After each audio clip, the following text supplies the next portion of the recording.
What if ancient civilization didn't fall by sword or siege, but by breath, an invisible edge moving through markets, barracks, palaces, and temples? Behind the gilded masks, beneath polished stone, lingered something empires couldn't conquer, fever that arrived as a whisper and left as silence. For centuries we were told plagues were accidents, acts of God, the random taxes of a pre-modern world. The archives say otherwise. Clay warns kings not to enter infected cities. Papyri list priests in linen masks soaked with resin. Archaeologists map bone pits beside homes, not battlefields. Chroniclers record cities quieting in weeks, not rumor, documents, bodies, residue, genomes. These weren't isolated disasters. They were engineered by density, trade, war logistics, water systems, ritual crowds, and denial. This isn't a scandal, it's a pattern. Tonight we don't tour monuments, we read their ruins. We follow the breath that rewrote history and kept no trophies. The clay tablet sits in a museum drawer in Istanbul, barely legible, dated to roughly 3000 BCE. It's an administrative record from an unnamed Mesopotamian city-state. The scribe's hand is careful, practiced. He lists grain allocations, beer rations, wool distributions. Then the text shifts. Let no man enter the city from the northern road. The sickness that devours breath has taken the temple quarter. Just that. One line. Then the records resume. Grain, beer, wool. As if nothing happened. But archaeologists notice something when they cross-reference the site. Mass graves. Not the orderly cemetery plots typical of the period, but hasty pits dug in domestic quarters. Bodies stacked without the usual grave goods, positioned oddly as if they'd been dragged there quickly and buried in whatever space could be found. The skeletal analysis shows death clustering, multiple individuals from the same households dying within days of each other. This is one of the earliest documented quarantine orders in human history. Not called that, of course. The Sumerians had no word for quarantine, but they understood the principle. Something was spreading person to person, and movement had to stop. The official narrative, reconstructed from temple texts, blamed divine anger. The city's patron deity was displeased. Offerings had been insufficient. The prescribed solution was more sacrifices, more incense, more prayers. The truth sits in those bones and that single administrative line. This was an outbreak, sustained and deadly, moving through the world's first true cities. Urban density had crossed a threshold. For the first time in human history, enough people lived close enough together, for long enough, that respiratory pathogens could maintain chains of transmission indefinitely. The trade routes helped. Mesopotamian cities weren't isolated. Merchants moved between Ur, Uruk, Lagash, bringing textiles, metals, ideas, and microbes. The irrigation systems helped too. Communal water sources, shared washing areas. The close quarters of mud brick housing where extended families lived in rooms that shared walls and air. The sickness that devours breath killed across social classes. We know this because the graves include cylinder seals, the signature items of scribes and officials, alongside the bodies of people buried with nothing but reed mats. One detail haunts the archaeological record. In several houses near the temple quarter, doorways were sealed from the outside with mud brick. Not reinforced, sealed, as if the occupants had been walled in. Whether this was quarantine or something darker, the record doesn't say. The skeletons inside those rooms include children. The outbreak burned through the city. How long is unclear, but the burial clustering suggests weeks, not months, and then vanished from the records. The administrative texts resume, grain, beer, wool, as if nothing had happened, except the northern road stayed closed. For how long, we don't know. But the order appears on 3 more tablets over the following months, each time more tersely worded, as if everyone knew what it meant and didn't want to write it out. The psychology of this is revealing. In a literate society where everything was recorded, contracts, debts, inventories, prayers, the epidemic becomes something that can't be fully named. The scribes acknowledge it with the minimum necessary words and move on. Denial as bureaucratic practice. But the bodies remained. And the northern road remained closed. And somewhere in that unnamed city, a calculation was made that would echo through millennia. Survival requires separation. The sick must be isolated. Movement must stop, even if it means sealing families behind brick walls. Bureaucracy invented quarantine before the word existed, not out of medical insight, but brutal practicality. When enough people in the northern trade quarter died, someone made the calculation: stop movement or lose the city. They stopped movement. The city survived. The pattern was set. And 5,000 years later, we're still making the same calculation, the same brutal math, the same choice between cruelty and extinction. The tablet in Istanbul says it all in one line. The rest is commentary. We need to go back further, before cities, before writing, before anyone thought to keep records of what killed them. Ain Ghazal, in what's now Jordan, was one of the largest Neolithic settlements in the Near East. At its peak around 6500 BCE, maybe 3,000 people lived there. Extraordinary density for the time. They'd been there for generations, building with limestone, plastering their floors, domesticating goats and sheep in pens pressed against their homes. Then something went wrong. The archaeological evidence is disturbing in its precision. A sudden spike in burials, all tightly timed. Not scattered across seasons, but compressed into what appears to be a single event, or a rapid sequence. The bodies show no signs of violence, no weapons, no defensive wounds. Just death, lots of it, concentrated in a brief window. Soil analysis near the animal pens shows unusual concentrations of organic material and fecal biomarkers from this period. The hypothesis, debated but persistent among researchers, is zoonotic spillover. Something jumped from the herded animals to their herders. This would make Ain Ghazal one of the earliest documented disease events in human history, a preview of what domestication would cost us. The human details are spare but devastating. Infants wrapped in woven fiber, no grave goods, which was unusual for the culture. As if the living were burying the dead too quickly to observe the normal rites, or as if the normal rites had been abandoned in the face of whatever was happening. One burial pit contained 7 individuals, 2 adults, 5 children, all pressed together. The positioning suggests they were buried simultaneously, or nearly so. Family unit maybe, whole households going dark. Then the site contracts. Ain Ghazal doesn't die, but it shrinks dramatically. Population drops by at least half over the next generation. The settlement never fully recovers to its previous size. The word plague feels anachronistic for 6500 BCE, but the pattern fits. Density, domestication, sudden mortality, population collapse. What's remarkable is how early this happened.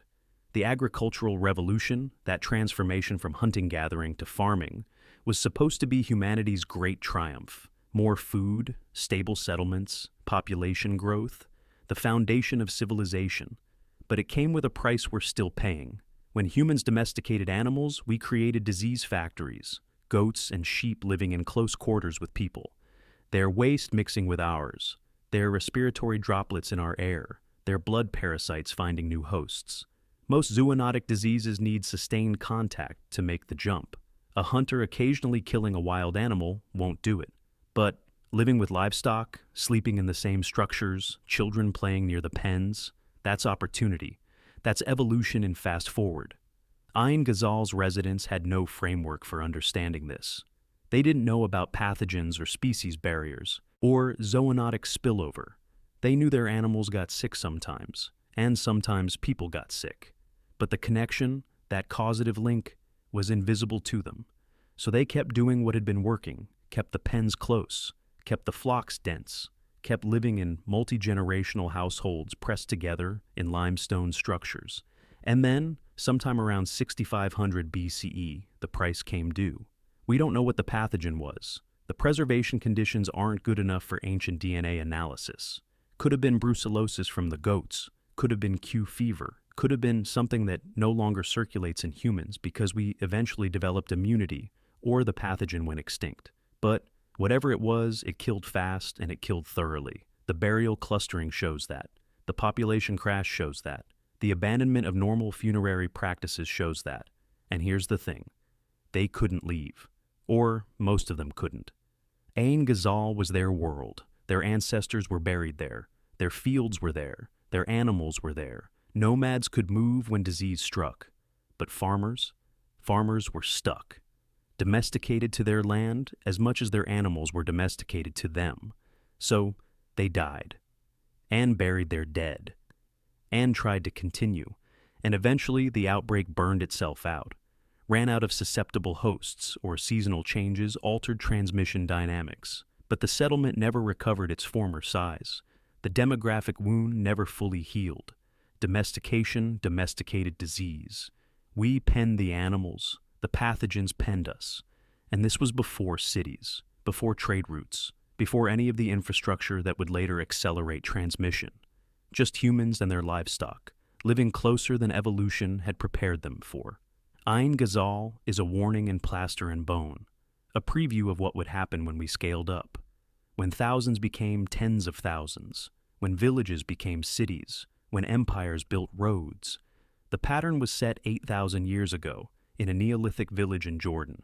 We just didn't know how to read it yet, but the bones knew, the soil knew, the sudden spike in burials knew. Civilization's first plague, millennia before the word existed, the cost of domestication, paid in bodies buried without ceremony, the agricultural revolution's dark twin. For every surplus calorie, a new disease. For every domesticated species, a new transmission route. Ain Ghazal learned this first. The rest of us are still learning. The Indus Valley civilization built the best urban infrastructure of the ancient world. We're talking about 1900 BCE, centuries before classical Greece, a millennium before Rome. And they had covered drains running beneath every street, connecting to main sewers, emptying outside city limits, clay pipes bringing clean water from wells, waste disposal systems that would make a modern sanitation engineer nod in appreciation.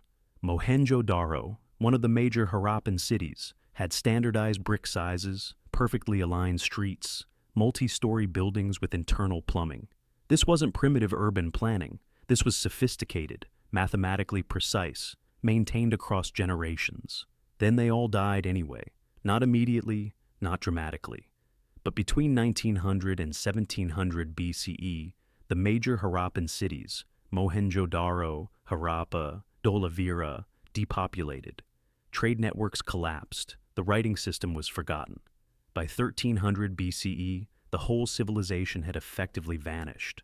The official explanation cycles through climate change, river course shifts, trade route disruptions, all probably true, all insufficient to explain the speed and totality of the collapse.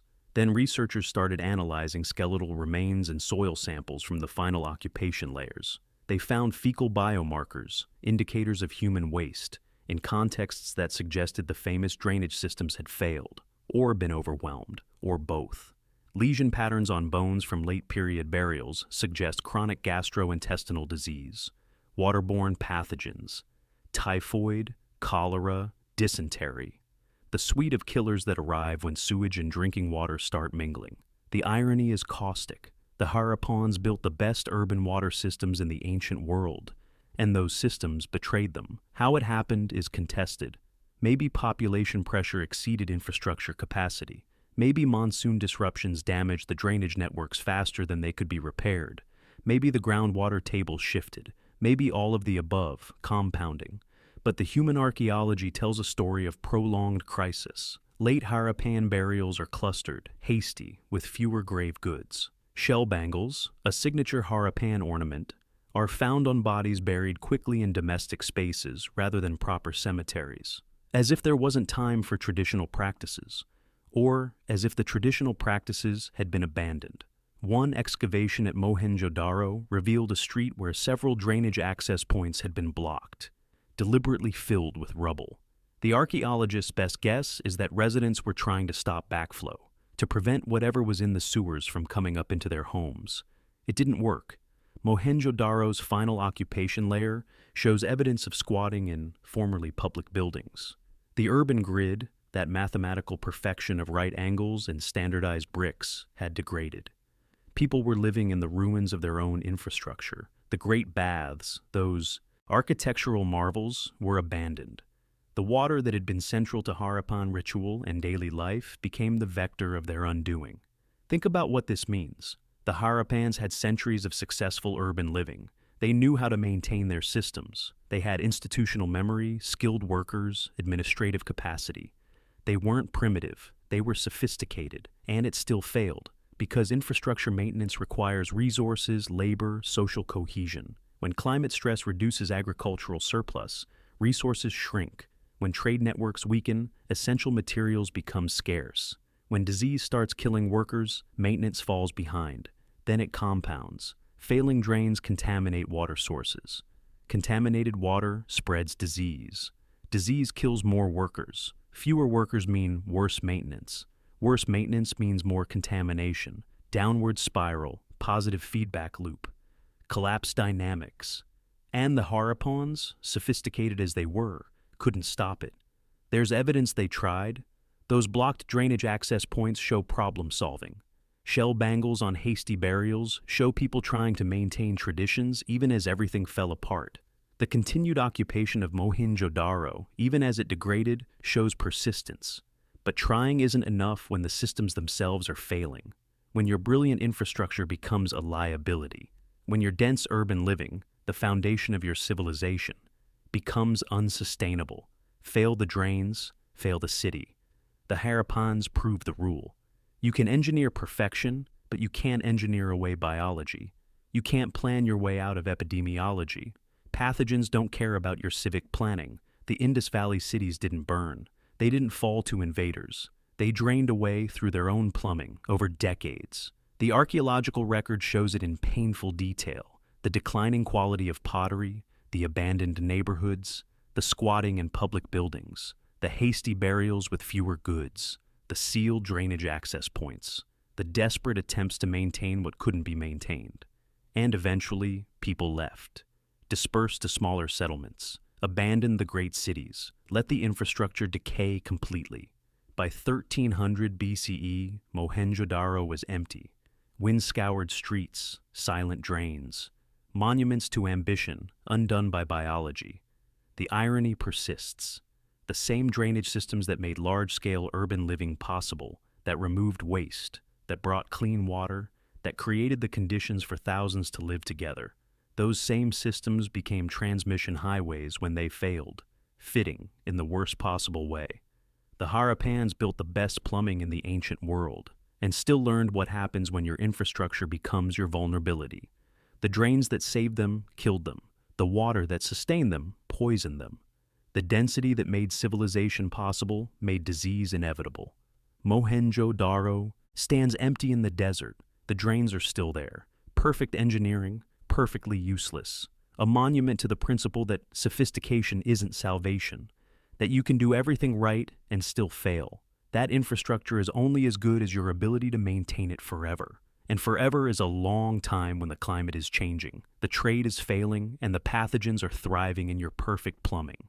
The Harappans knew this, at the end, as they filled the drains with rubble and buried their dead quickly and watched their civilization drain away. They knew. But knowing wasn't enough. It never is. The Egyptians called it the Year of Many Coughs. Not officially, that's not from a royal inscription. It's from a tomb text, a private burial, a mid-level priest who recorded the year his wife and 2 children died.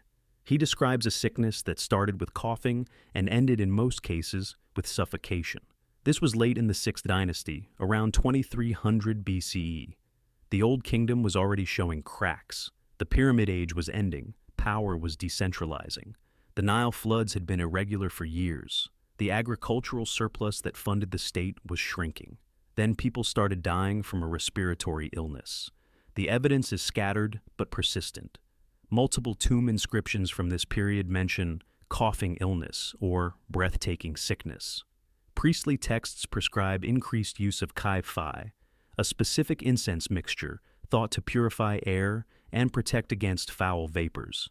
Temple records show a spike in resin imports, the key ingredient in kai-fi. Most tellingly, mortuary practices shift. Traditionally, Egyptian burials were spaced, elaborate, methodical. The process from death to burial could take months.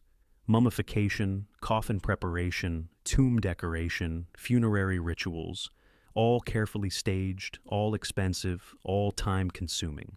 But cemetery analysis from this period shows clustering, multiple burials in quick succession, abbreviated funerary rites, fewer amulets, less elaborate coffin texts, as if the mortuary priests were overwhelmed or in a hurry. When Egyptians start cutting corners on death rituals, something is very wrong. Death was their obsession, their art form, their ultimate expression of piety. The Book of the Dead wasn't a metaphor. Proper burial ensured proper afterlife. To abbreviate that, to rush it, meant crisis. The hypothesis, supported by the textual and archaeological evidence, is a respiratory pandemic, possibly influenza, possibly something else. The symptoms aren't specific enough to diagnose retroactively, but something contagious, something lethal, something that moved fast enough to disrupt normal burial practices across multiple nomes, administrative districts. The human texture is in the tomb inscriptions. One official at Saqqara describes closing the temple to public ceremonies because many were coughing and the gods should not hear such sounds. The phrasing is odd until you realize what it's describing. Quarantine by piety. Don't want to offend the gods with the sound of diseased lungs, so close the temple. Practical epidemiology dressed in theological language. Another text from a physician's tomb. I advise linen veils soaked in resin for those who must walk in crowds. This is possibly the earliest description of face coverings for disease prevention in Egyptian sources. Not masks in the modern sense, but the same principle, barrier between respiratory droplets and susceptible individuals. Did it work? Unknown. But the fact that a physician recommended it suggests they'd observed some effect, or at least thought they had. Empirical medicine struggling toward effective measures. The palace records are more circumspect. Royal inscriptions don't mention plagues directly. That would imply the pharaoh had lost control, that Ma'at, cosmic order, had failed. The pharaoh was a god. Gods don't lose control, so official texts emphasize continuity, normalcy, divine favor. But you can read the crisis in the administrative gaps. Certain officials who were issuing decrees in year X simply aren't mentioned in year X+1. Succession records that should be clear become murky. The normal rhythm of bureaucratic documentation gets disrupted. And temple records, less constrained by royal propaganda, show the spike in kaifi production. They're burning incense by the ton. Every temple, every shrine, every public space thick with smoke. As if smell could stop transmission, as if ritual could replace medicine. It couldn't. The outbreak continued. The coughing spread. The abbreviated burials multiplied. The epidemic didn't end the old kingdom. That collapse was multicausal, unfolding over generations. Climate stress, political fragmentation, economic weakness, regional autonomy, nomadic incursions. All of these combined to bring down the centralized state, but the respiratory plague accelerated fractures that were already there. When the Nile flood fails and a respiratory plague hits simultaneously, the center doesn't hold. When agricultural surplus drops and mortality spikes, the state can't function. When regional governors see the center failing, they stop sending tribute. The old kingdom died slowly, over decades. But you can mark the point where recovery became impossible, where too many skilled workers had died, where too many officials had vanished from the records, where the mortuary priests were cutting corners and the temples were closing to public ceremonies, and everyone who could was wearing linen veils soaked in resin. The gods got smoke. Kaifi burned in every temple, thick clouds of it, as if incense could create a barrier between the sacred and the sick, as if enough ritual could restore Ma'at, as if prayer could stop a pathogen. The people got silence, closed temples, closed tombs, closed throats, bodies buried hastily without proper rites, souls uncertain of their afterlife, because the funerary texts were abbreviated and the amulets were few and the whole process had been rushed. For Egyptians, this was horror, not just death. They expected death, planned for it, built their entire culture around it, but improper death. Unritualized death. Death without the proper protections and preparations. Mass graves are one thing, but for Egyptians, mass abbreviated burials were existential crisis. They'd failed the dead. And if they'd failed the dead, Ma'at had failed. And if Ma'at had failed, the center truly could not hold. The year of many coughs became the years of many deaths, became the decades of dissolution. The old kingdom gave way to chaos. The first intermediate period, that euphemistic name historians give to societal collapse, began. And somewhere in the timeline of collapse, respiratory plague was the accelerant, not the sole cause, never the sole cause, but the catalyst that turned slow decline into swift dissolution. The old kingdom, already dying, died faster. Suffocated, you might say. One cough at a time. The Hittite texts are maddeningly oblique. They reference a catastrophe at Army, a significant city-state in what's now southern Turkey. But they won't say what happened, just that Army was emptied of youth, and that the cities tributary to Army sent no provisions for 3 seasons. 3 seasons. That's 9 months of silence from an entire urban network. Cross-reference this with archaeological surveys of early Bronze Age Anatolian sites, and you find a pattern. Multiple settlements in the region show signs of sudden abandonment around 2200 BCE. Not destruction, no burn layers, no defensive preparations, no hoarded valuables suggesting siege, just absence. People left, or died, or both. The hypothesis that's emerged from Hittitology and archaeology, a contagion event, likely spread through military movement. Army was a key node in Anatolian trade and tribute networks. It maintained garrison towns, soldiers rotated through, messengers carried orders, merchants brought goods, all the infrastructure for spreading a pathogen. The detail that crystallizes the horror is in a later Hittite administrative text, a cadastral survey from about a century after the event. It lists agricultural land near Army and notes, almost casually, that certain fields were untilled since the time of the emptying. A century later, they're still using that phrase, the time of the emptying. What does it look like when a city empties? The archaeological record gives us fragments, spears and shields stacked in armory buildings, never reclaimed, gates left unbarred, not broken through, just open. Cooking pots on cold hearths with carbonized residues suggesting meals that were started but never finished. No footsteps in the courtyards. The hypothesis is that a rapid onset illness hit the military-age population hardest. Young adults, the demographic that sustains both Army and labor force.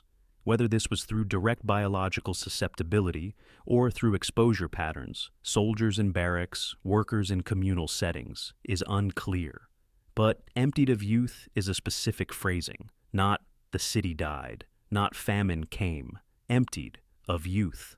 The tributary cities stopped sending provisions because either they were also affected or they were quarantining themselves, cutting ties with Army to save themselves. It worked, apparently. Army collapsed. The surrounding region survived, though diminished. The pattern extends beyond Army itself. Archaeological surveys of the region reveal a constellation of smaller settlements that show synchronous abandonment, not gradual depopulation over decades, but sudden cessation of occupation within a narrow temporal window. The pottery sequences break off mid-development. Building projects stop half-finished. Storage jars remain sealed in magazines, suggesting no one returned to claim their contents. This wasn't migration. There's no corresponding population surge elsewhere in the region. This was disappearance. The Hittite. Religious texts from later periods contain prayers asking for protection from the illness that emptied the cities of our fathers. The trauma had entered the collective memory, become part of the spiritual landscape. They were still afraid of it, centuries later. The lesson was noted, if not explicitly stated. Warfare wins territory but loses bodies. Move armies, move contagion. Concentrate soldiers, concentrate mortality. The Hittites, when they later built their empire, became obsessed with military hygiene. Their law codes include provisions for isolating sick soldiers. Their campaign logistics included dedicated medical corps. Their city planning separated barracks from residential quarters. They'd learned from Army, learned that conquest brings home more than tribute. The archaeological signature of the emptying persists. Travel through southern Turkey today, and you'll find tell sites, artificial mounds built up from successive layers of human occupation that show a distinctive gap in their stratigraphy. Occupation, then abandonment, then much later, reoccupation. The gap is Army's era, the silence in the soil, Sometimes it brings silence, the empty streets, the unclaimed spears, the fields that nobody tills, the cooking pots with their last meals carbonized on the bottom, waiting for diners who never returned, the emptying. Crete in 1700 BCE was the center of the Mediterranean world. The Minoans controlled sea trade, built palaces that wouldn't be matched for architectural sophistication for centuries, created art that still feels modern. Knossos, the great palace complex, was a city unto itself. Workshops, storage magazines, ritual spaces, living quarters, all connected by corridors and stairways that turned the building into a labyrinth. Then people at Knossos started dying of fever, sweating sickness, sudden onset, fatal within days. The evidence for this is controversial. Minoan linear. A script is only partially deciphered, but one repeated glyph cluster has been tentatively translated as sweat death or burning water, possibly describing high fever and profuse sweating. More concrete is the archaeological evidence. A cluster of burials near the harbor quarter at Knossos, all dated to within a narrow window in the early 17th century BCE. The bodies show no signs of violence or malnutrition. They were buried quickly, in simple pits, without the elaborate grave goods typical of Minoan funerary practice. Several of the skeletons came from the same domestic compounds, whole families.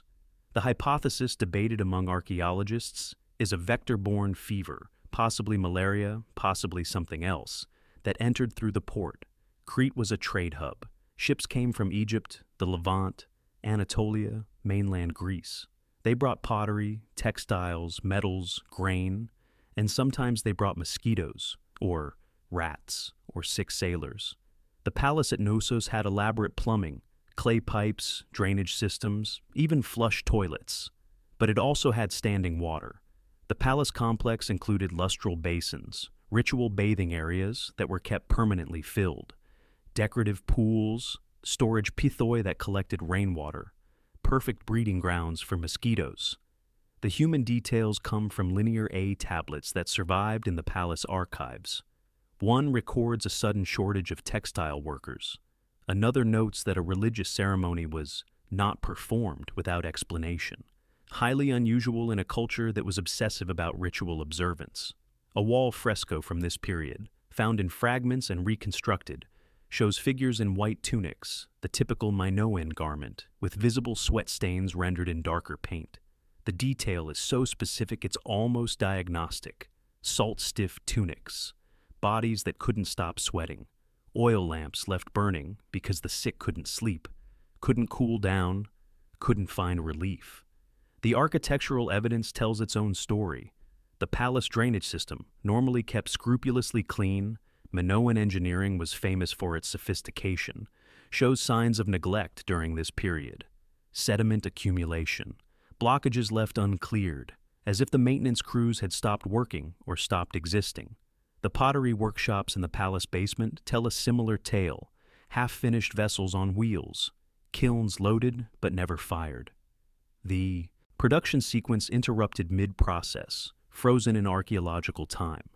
And in the palace archives, the administrative tablets show a curious pattern. The handwriting changes, not gradually, as scribes aged and were replaced over years, but abruptly. One hand stops appearing in the records, then another, then several at once. New, less confident hands take over, making more errors, using slightly different conventions. The bureaucracy was losing its institutional memory because it was losing its institutions, the people. The outbreak burned through Knossos and then stopped. Either it ran out of susceptible hosts or seasonal changes disrupted the vector. Minoan civilization continued. Knossos remained the power center, but the pattern had been demonstrated. Trade winds carry more than sails. Harbors are not just economic nodes, but biological ones. The same ships that brought prosperity could bring fever. The Minoans, sophisticated as they were, had no epidemiological framework for understanding this. They likely blamed divine displeasure, made offerings, held purification ceremonies. The linear A tablets record increased sacrifices during this period, more bulls slaughtered, more offerings made, more prayers sent to gods whose names we can't even read. Meanwhile, the mosquitoes bred in the lustral basins, in the decorative pools, in the rainwater pithoi. And the fever waited. Patient, ready for the next ship, the next sailor, the next season. The Shang dynasty kept records on oracle bones, turtle shells, and ox scapulae inscribed with divinatory questions and the results of those divinations. Thousands survive. Most deal with warfare, agriculture, rituals. But a cluster from the late Shang period, around 1200 BCE, repeatedly references something they called rotting heat, or bone fever. Will the rotting heat cease in the palace? Should we sacrifice to the river spirits to stop the rotting heat? Will the king survive the rotting heat? These aren't philosophical questions, they're crisis management. The context is revealing. Late Shang was a period of environmental stress. The Yellow River was prone to flooding, marshlands expanded. The Shang capital at Yin, near modern Anyang, was built near wetlands. Agriculturally productive, also a perfect habitat for malaria-carrying mosquitoes.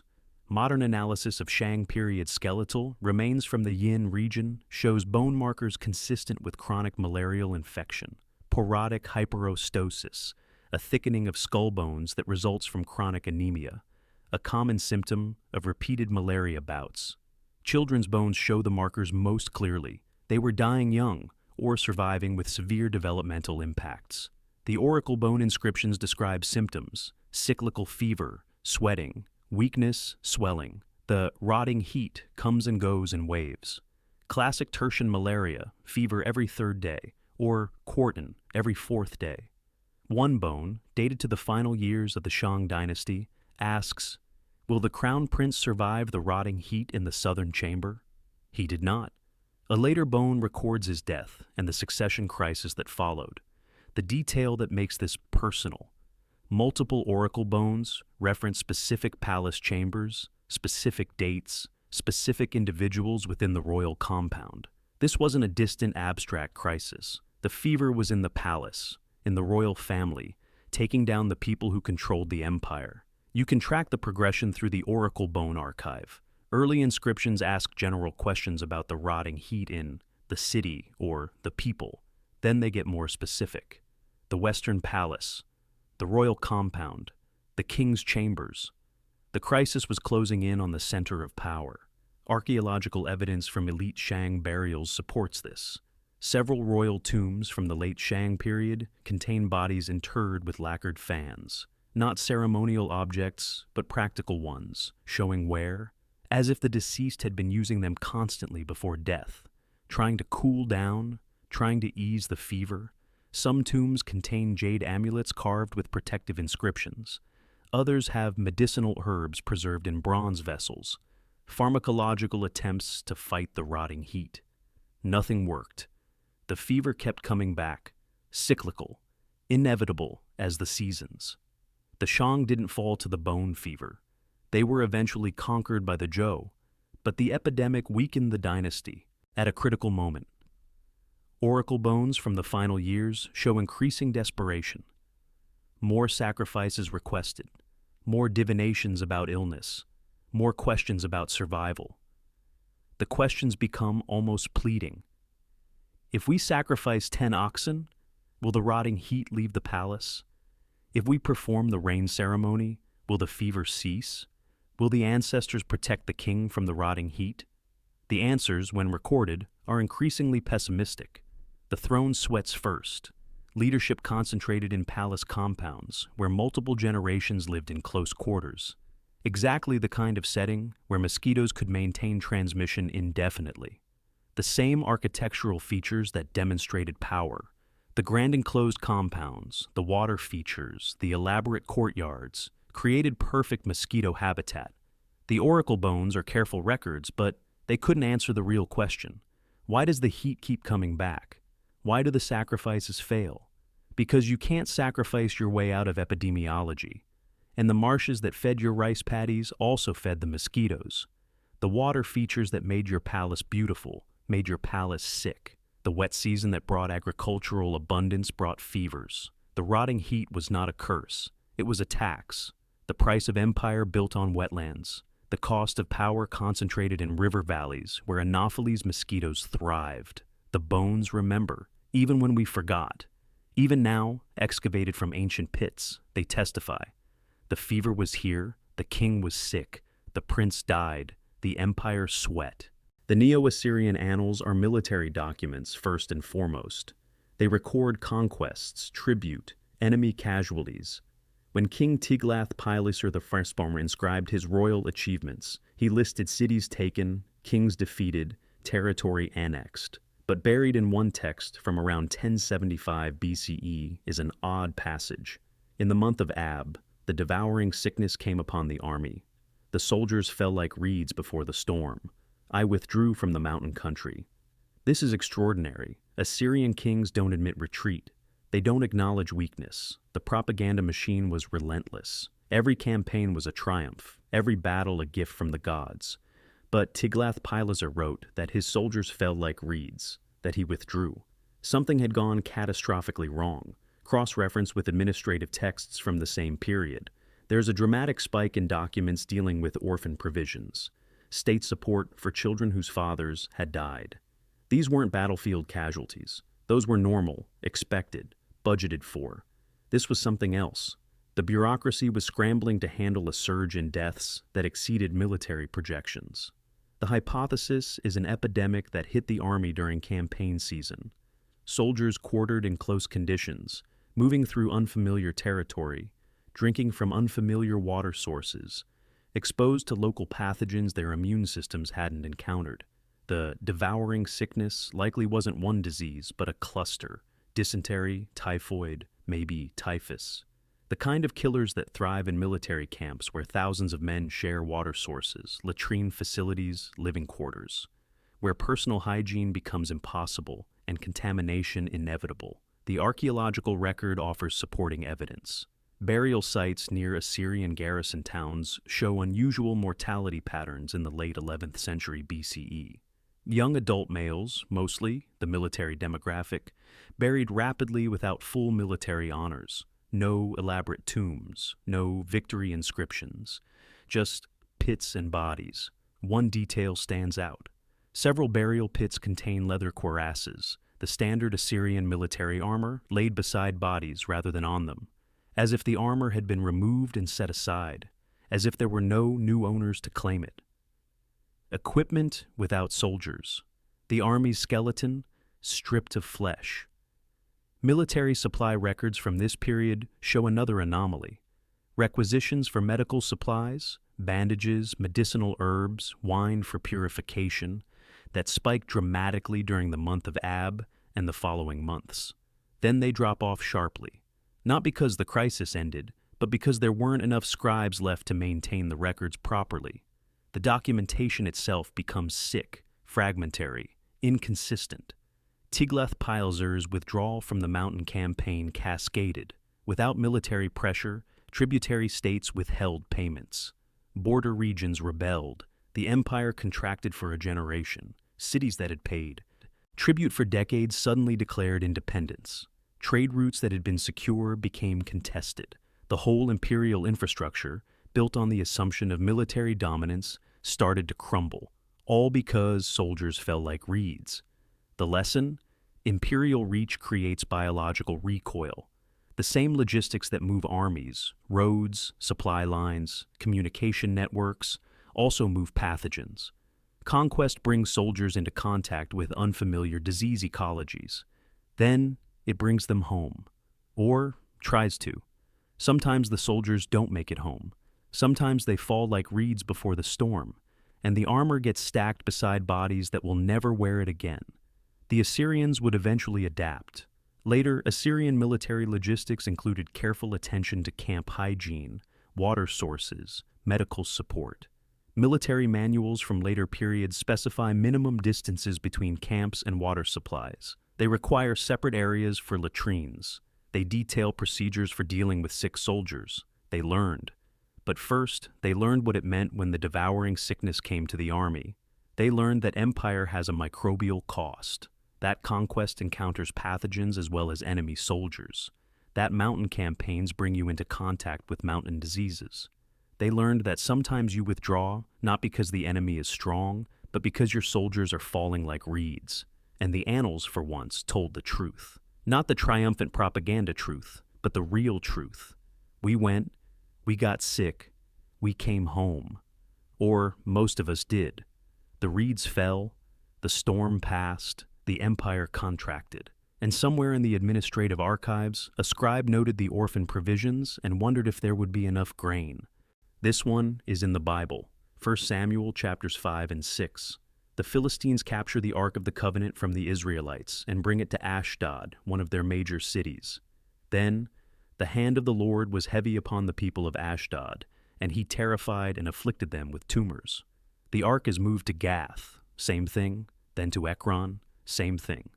Finally, the Philistines panic and send the ark back to Israel with a guilt offering, 5 golden tumors and 5 golden mice. Mice. That's the detail that makes this epidemiological rather than just mythological. The hypothesis, based on the biblical description and archaeological context, bubonic plague, or something rodent-borne that presented with similar symptoms. Philistine cities in the late Bronze and early Iron Age were trade centers, ports, market hubs, granaries, exactly the kind of places where rats thrive. Store grain, attract rodents. Concentrate rodents, concentrate their fleas. Concentrate fleas, spread disease. The tumors described in the text have been interpreted by scholars as buboes, the swollen lymph nodes characteristic of bubonic plague. The sudden onset, the high mortality, the association with rodents, it fits. Archaeological evidence from Philistine sites of this period shows rats. Lots of them. Rodent bones in domestic contexts, gnaw marks on stored goods, the infrastructure of human-rodent cohabitation that defines urban living, and more specifically, concentrated rat evidence near granary structures. The Philistines were successful, partly because they controlled grain production and distribution. They built large storage facilities. They collected tribute in wheat and barley. They had the infrastructure to feed cities and armies. They also had the infrastructure to feed rat populations at densities that would make plague transmission efficient. The biblical account, propaganda aside, preserves a memory of crisis. The Philistines were terrified enough to return valuable captured goods. Whatever was happening was severe enough to override political and religious pride. The ark wasn't just symbolically important. It was a major war trophy, proof of victory over Israel. Giving it back was admission of desperation. One detail often overlooked: the golden mice offering. 5 of them. 1 for each of the 5 Philistine city-states. This wasn't just superstition. This was acknowledgement that rodents were part of the problem. They couldn't articulate germ theory. They didn't know about Yersinia pestis or flea vectors. But they knew. Where we store grain, where mice gather, people get sick. The causation was mysterious, but the correlation was clear. The biblical text preserves another detail. The Philistines consulted their priests and diviners about how to send the ark back. The recommendation was specific. Put it on a cart pulled by cows that have never been yoked, cows separated from their calves. If the cows pull the cart toward Israelite territory despite their instinct to return to their calves, then this is divine intervention. The cows did. The cart went to Beth Shemesh. The plague in Philistine cities abated. Modern epidemiology offers a less miraculous explanation. The outbreak burned through its susceptible population. Once enough people had died or recovered and gained immunity, the transmission chain broke. The timing was coincidental with the ark's return, creating a powerful religious narrative. But the core memory is accurate.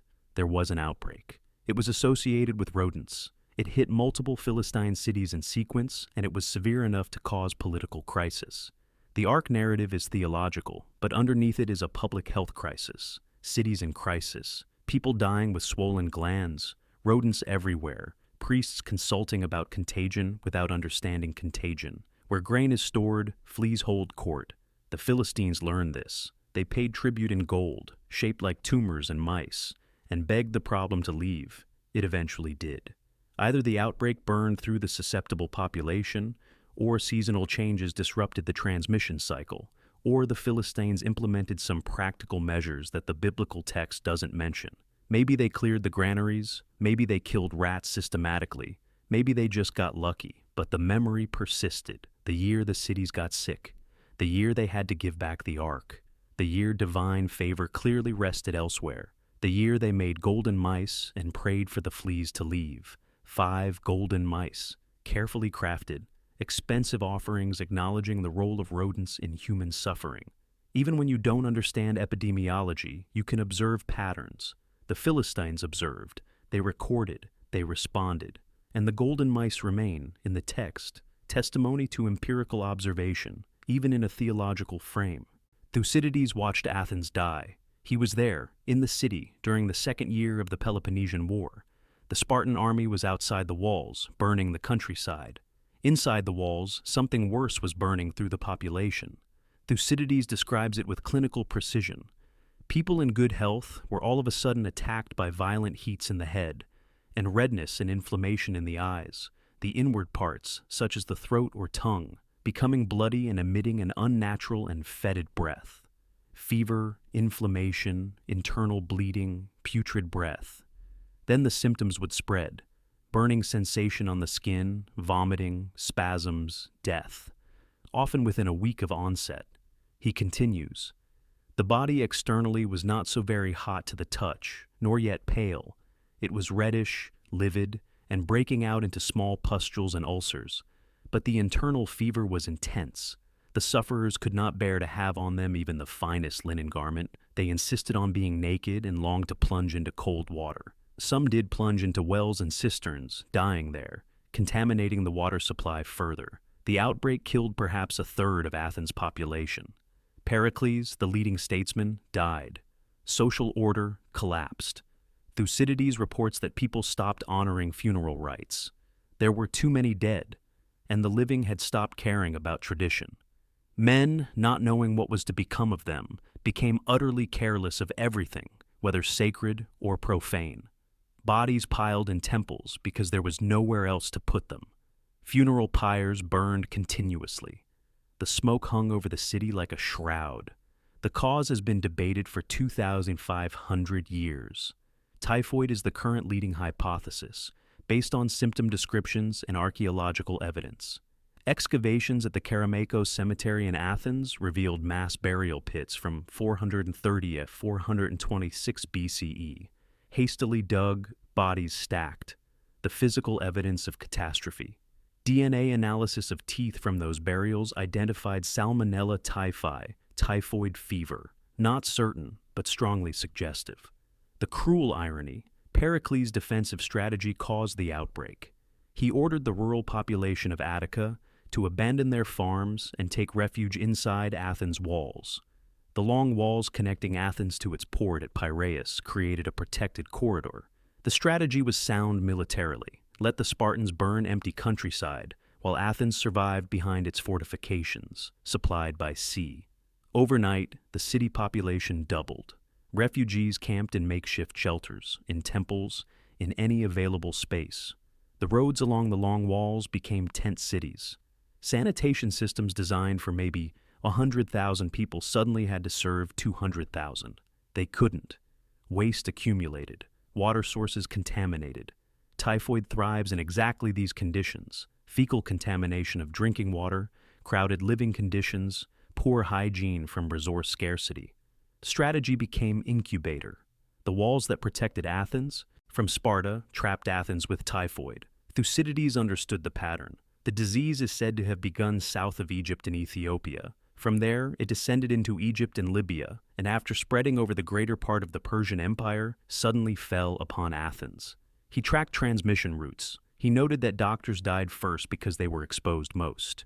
He recorded that survivors were immune to reinfection, one of the earliest observations of acquired immunity in Western literature. He also noted behavioral collapse. The catastrophe was so overwhelming that men, not knowing what would happen next to them, became indifferent to every rule of religion or law. People dying in the streets, people throwing bodies onto other families' funeral pyres to avoid the cost and effort of building their own, people looting from the dead, people indulging in reckless pleasures because they expected to die tomorrow. Social fabric tears under epidemic pressure. Athens in 430 BCE demonstrated this comprehensively. One detail captures the human cost. Thucydides describes bodies lying unburied in the streets and desperate people crawling to fountains, dying in the water they'd come to drink. The fountains themselves became contaminated, spreading the disease further. Infrastructure meant to sustain life became vectors of death. Athens survived the plague, barely. But the demographic blow was permanent. The cultural flowering of the Periclean age ended. The energy, the optimism, the sense of Athenian exceptionalism, it all burned away in the fever wards. The war ground on for decades, and Athens never fully recovered its dominance. Not militarily. They won some battles, lost others. But something essential had broken: the confidence, the demographic reserve, the belief that Athens was favored by history, all because walls trap breath as effectively as they turn arrows. The Spartans besieging the city didn't need to win. They just needed to wait while Athens suffocated on its own defensive strategy. While Pericles' walls, built to protect, became a cage, while the refugees seeking safety found only contaminated water and crowded death. Thucydides survived. He caught the plague and recovered. He watched the city he loved tear itself apart. And he wrote it down, in detail, because he believed future generations needed to know what epidemic looks like, what it does to cities, what it does to people. He was right. We still read him. We still recognize the patterns. Athens burning, not with fire, with fever. The Achaemenid Persian Empire was the largest the world had yet seen. It stretched from Egypt to India, from the Caucasus to the Arabian Sea. Persepolis, the ceremonial capital, was where the empire's power was literally on display. Each spring, representatives from all the satrapies would gather for the Nowruz festival. Tribute missions, diplomatic delegations, the whole imperial apparatus assembled in one place. The reliefs at Persepolis still show them. Delegates from 23 nations climbing the grand staircase, carrying gifts for the King of Kings, Bactrians leading camels, Armenians with horses, Babylonians with textiles, Indians with ivory.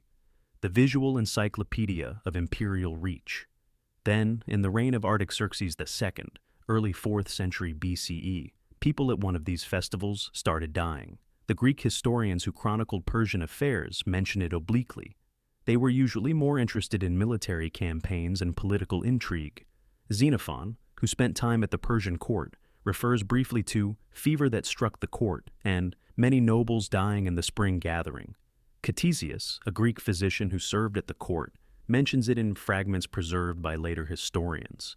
Archaeological evidence fills in details. Excavations near Persepolis have uncovered burial pits from this period. The graves contain high-status individuals. You can tell from the jewelry and burial goods, interred hastily. No elaborate tomb construction. No carved inscriptions. Just pits, bodies, and gold. The hypothesis is a contagious fever that exploited the Nowruz gathering. Bring delegates from Egypt, Babylon, India, Anatolia, all into close quarters for days of banqueting and ceremony, and you create perfect conditions for respiratory transmission. Influenza, perhaps, or some other acute respiratory infection that had been endemic in one region and found virgin populations from other satrapies. One detail from a fragmentary Persian court document, preserved in Elamite script on clay tablets. A record of ceremony interrupted and provisions made for funerary expenses far exceeding budget. Translation: people died mid-festival, and there were so many deaths that the normal protocols couldn't handle it. The social implications were severe. Persian court culture was obsessive about etiquette. Every gesture had meaning. Every position had significance. Where you stood in relation to the king, how you bowed, what gifts you presented, all choreographed according to elaborate protocol. The Nowruz ceremony was the annual performance of imperial order, the ritualized demonstration that the King of Kings controlled the known world. And then people started collapsing during the ceremony. Imagine the panic, the diplomatic disaster, representatives from across the empire watching nobles fall ill at the court of the King of Kings. The message it sent about Persian power, about divine favor, about whether your tributary relationship with this empire was worth maintaining. If the center cannot protect itself, why should the periphery remain loyal? Several satrapies withheld tribute the following year. Coincidence? Maybe. But when the court demonstrates that it can't protect its own nobles from fever, Tributary states start calculating risk differently. The regions on the empire's edges, always the least integrated, always the most likely to rebel, saw weakness and acted accordingly. Egypt, never fully reconciled to Persian rule, began a revolt that would eventually succeed in gaining independence. Satraps in Anatolia started behaving more autonomously. The empire's centrifugal forces, always present, suddenly had less counterbalancing pull from the center. The outbreak faded. These things always do, eventually. Either enough people died or recovered to break the transmission chain, or seasonal weather changes disrupted the pathogen, or it simply burned through the available, susceptible population. The Nowruz ceremony resumed the next year. Etiquette reasserted itself. But the Persian Empire never looked quite as invincible afterward. The cracks were showing. The court knew it. The tributaries knew it. The satraps knew it. Etiquette bows to fever. Protocol shatters when bodies hit the floor mid-ceremony, and no amount of ritual purity can protect against respiratory droplets in a crowded festival hall. And gold can't buy immunity. All those hasty burials near Persepolis, all that jewelry buried with people whose names we don't even know, that's the archaeology of power meeting pathogen. Power lost. The delegates who survived returned home.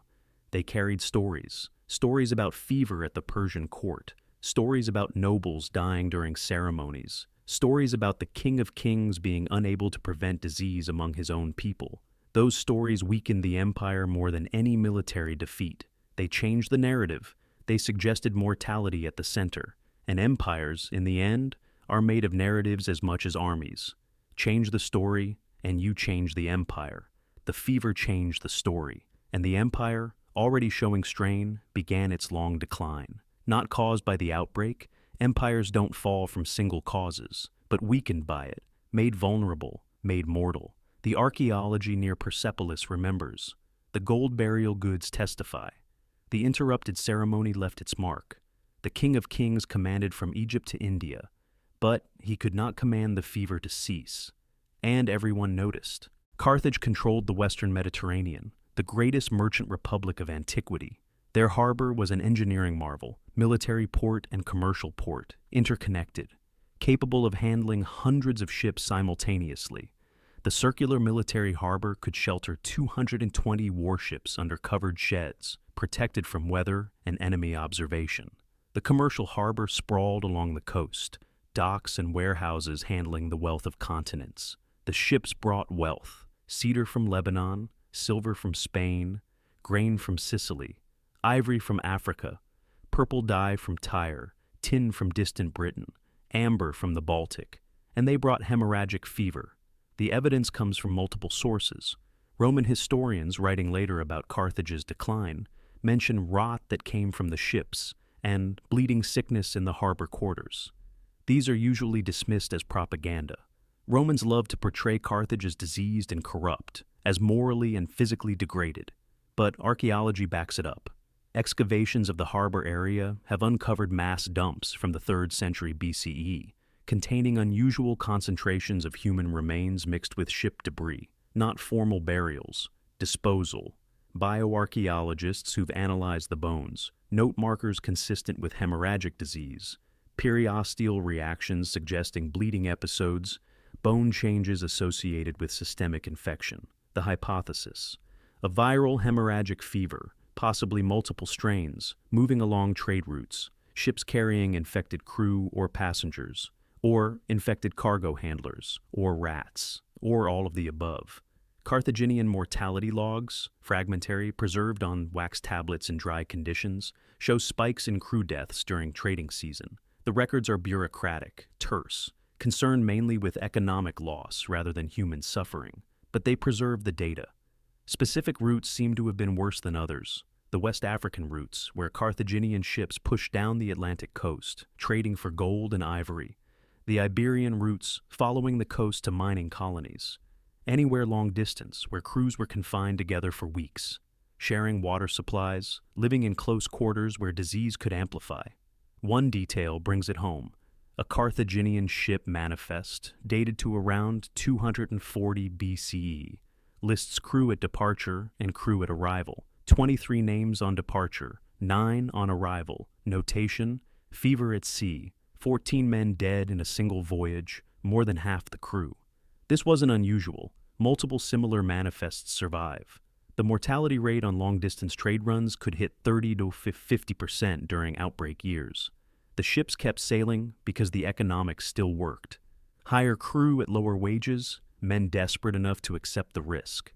Double the price of cargo to account for losses. Accept that half your crew might die, but the other half will bring back enough profit to justify it. Carthage kept trading. The economic logic was merciless. Lose, half the crew, but double the profit. Hire new sailors. Send the next ship. The hemorrhagic fevers didn't end Carthaginian power. Rome did that definitively in 146 BCE. But the sustained mortality weakened Carthage over generations. Manpower shortages. A constant need to recruit and train new sailors, new dock workers, new commercial agents. Economic inefficiencies as institutional knowledge died with experienced personnel. The slow drain of constant loss. The harbor quarter developed a reputation. Sailors knew it was dangerous. Families knew that men who worked the docks might come home bleeding from the eyes, or not come home at all. Wage premiums had to be paid to attract workers. Insurance costs rose.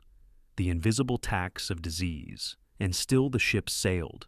Because Carthage was a merchant republic, trade was identity, economy, power. Stop the ships and you stop being Carthage. So they calculated. They budgeted for mortality. They built the deaths into their economic models. They kept trading. Wealth rides ships. So does death. The Carthaginians knew this. They calculated the trade-off and kept sending ships.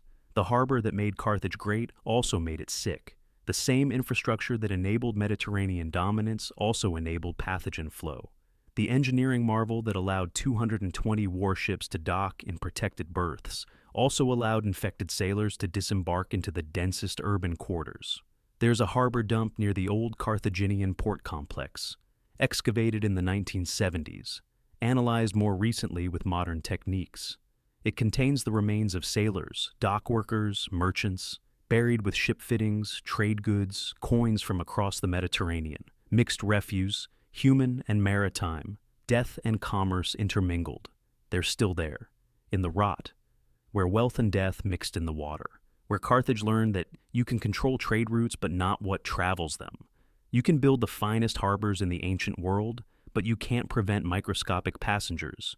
You can calculate profit margins, but you can't budget your way out of hemorrhagic fever. The ships brought purple dye and death, cedar and sickness, gold and graves, and Carthage, mercantile to the end, kept the ledgers and accepted the cost. The Mauryan Empire unified most of the Indian subcontinent under one administration for the first time. Chandragupta Maurya began the conquest. His grandson Ashoka completed it. Roads connected distant regions. The Grand Trunk Road ran from the Gangetic Plain to the northwest frontier, 2,000 miles of imperial highway. Trade flowed, ideas spread, pilgrims traveled, armies marched, and so did pathogens. The Sanskrit medical texts from this period describe something they called burning skin sickness or pustule fever. The symptoms are specific: fever followed by rash, then pustules that covered the body, particularly severe on the face and extremities. This is almost certainly smallpox. The texts are remarkably detailed. The physician Sushruta, in his Samhita, describes the disease's progression with clinical accuracy. First comes fever and body pain, then small red spots appear, which grow into raised pustules filled with fluid. Many die when the pustules spread to the throat and lungs. He also notes that those who survive bear the marks forever, scarring. The description continues with treatment recommendations that show both understanding and helplessness. Sushruta advises cooling baths, herbal poultices, dietary restrictions. None of it worked, of course. Once you have smallpox, medical intervention in the 3rd century BCE could do almost nothing. You either survived or you didn't, and survival often left permanent damage. Archaeological evidence supports this. Figurines and reliefs from late Mauryan period sometimes show faces with pockmarks, a deliberate artistic choice that suggests the scarring was common enough to be recognizable and significant. Not just incidental inclusion, but specific detail. The artists were rendering what they saw, faces marked by smallpox. The disease seems to have hit urban centers hardest. The Mauryan capital at Pataliputra, modern Patna, was one of the largest cities in the world at the time, with population estimates ranging from 150,000 to 400,000. Dense, connected, vulnerable. The city stretched 9 miles along the Ganges, protected by massive wooden palisades and a moat 60 feet wide. Within those defenses, palaces, administrative buildings, markets, residential quarters packed tight. The infrastructure of power and the infrastructure of disease transmission built side by side. One fascinating detail from the Arthashastra, the Mauryan political treatise attributed to Kautilya, regulations for quarantine of marked diseases. Specific instructions that people with pustular rashes should be isolated, that their clothing and bedding should be burned, that contacts should be watched for symptoms. This is sophisticated disease control for 300 BCA. They didn't understand viral transmission, but they understood contagion. They'd watched enough outbreaks to know that the pustule sickness spread from person to person. Touch the sick, become sick. Share quarters with the sick, develop pustules, to yourself. The Arthashastra also specifies that observers should be appointed to watch for marked diseases in each neighborhood. A surveillance system. Early warning. The administrative apparatus of empire turned toward disease control. It wasn't enough. The empire's success worked against it. The roads that enabled administration and trade also enabled viral spread. A sick traveler on the Grand Trunk Road could carry smallpox from Pataliputra to Taxila in a matter of weeks. From there, to the northwest frontier, to the ports, to the trade networks that connected the Mauryan Empire to the wider world. The Mauryan Empire never recovered its peak population after the 3rd century BCE. Part of this was political. The empire fragmented after Ashoka's death in 232 BCE. The administrative structure couldn't hold without a strong central authority. Regional governors declared independence. The empire splintered, but part was demographic. The burn rate. Smallpox in a virgin population is catastrophic. Without prior exposure, without immunity, the mortality rate can hit 30% or higher. And survivors often carry disabilities. Blindness from ocular involvement, severe scarring that affected social integration, sometimes cognitive impacts from high fever. The population base that sustained the empire was damaged. Not destroyed, the subcontinent remained populous, but weakened. Military recruitment suffered, tax revenue declined. The economic engine sputtered. The empire met immunity it never trained for. Evolution hadn't prepared the Mauryan population for variola major. And the empire's success, its roads, its trade networks, its urban density, became transmission infrastructure. The same systems that made the Mauryan Empire powerful made it vulnerable. Connect distant regions, and you connect their pathogens. Build big cities, and you give respiratory viruses everything they need. Create efficient road networks, and diseases travel as efficiently as armies and merchants. There's a Buddhist text from this period that describes the bodies of smallpox victims. They become as if marked by the gods, spots covering them, their beauty destroyed. The spots were viral replication. Variola major reproducing in epithelial cells, creating the characteristic pustules. The beauty destroyed was epidemiology in action, the virus damaging tissue, leaving permanent scars. And the empire, already marked, never looked the same. The confident expansion stopped. The administrative efficiency declined. The roads still ran from city to city, but fewer travelers walked them. The market still functioned, but with less vigor. Something had been taken. The pustule fever took it. The burning skin sickness marked the empire as surely as it marked individual faces. And the scars remained long after the acute phase ended. Centuries later, when travelers described India, they sometimes mentioned the prevalence of pockmarked faces. The disease had become endemic, a background, feature of life. The empire that had tried to control it with quarantine regulations was long gone. But the virus remained, marking faces, marking history. The Romans were meticulous record keepers. Livy's History of Rome, written centuries later, but drawing on contemporary sources and official records, describes 186 BCE as a year of catastrophe. First, the cattle died, then the people. A pestilence followed upon the heels of the cattle plague. It began with difficulty breathing, then a black breath came from the mouth, and death followed swiftly. Black breath. The detail is specific and disturbing. The sequence is epidemiologically revealing. Cattle plague first, probably rinderpest, a viral disease of bovine animals that would later be eradicated globally in 2011. It devastated herds across Italy. Farmers, already operating on thin margins, faced ruin. Meat supply crashed, leather production stopped. Plow animals died, disrupting agriculture for years to come. Then humans started dying. The connection isn't certain, but one hypothesis stands out: anthrax. Bacillus anthracis can infect multiple species. It persists in soil for decades. Humans handling infected carcasses, butchering dead cattle, trying to salvage hides, dealing with contaminated materials, can contract cutaneous or inhalational anthrax. Inhalational anthrax matches Livy's description. Respiratory distress. Black breath, possibly hemorrhagic fluid from damaged lungs, or the blackened tongues and oral membranes characteristic of systemic anthrax. Rapid mortality. Inhalational anthrax is lethal in 85–90% of cases without modern treatment. The Roman response was characteristically pragmatic and superstitious in equal measure. They performed ritual purifications. They consulted the Sibylline books, the prophetic texts kept under guard at the Temple of Jupiter. They held propitiatory sacrifices to multiple gods. They also burned cattle carcasses and forbade the sale of any meat from regions where cattle were dying.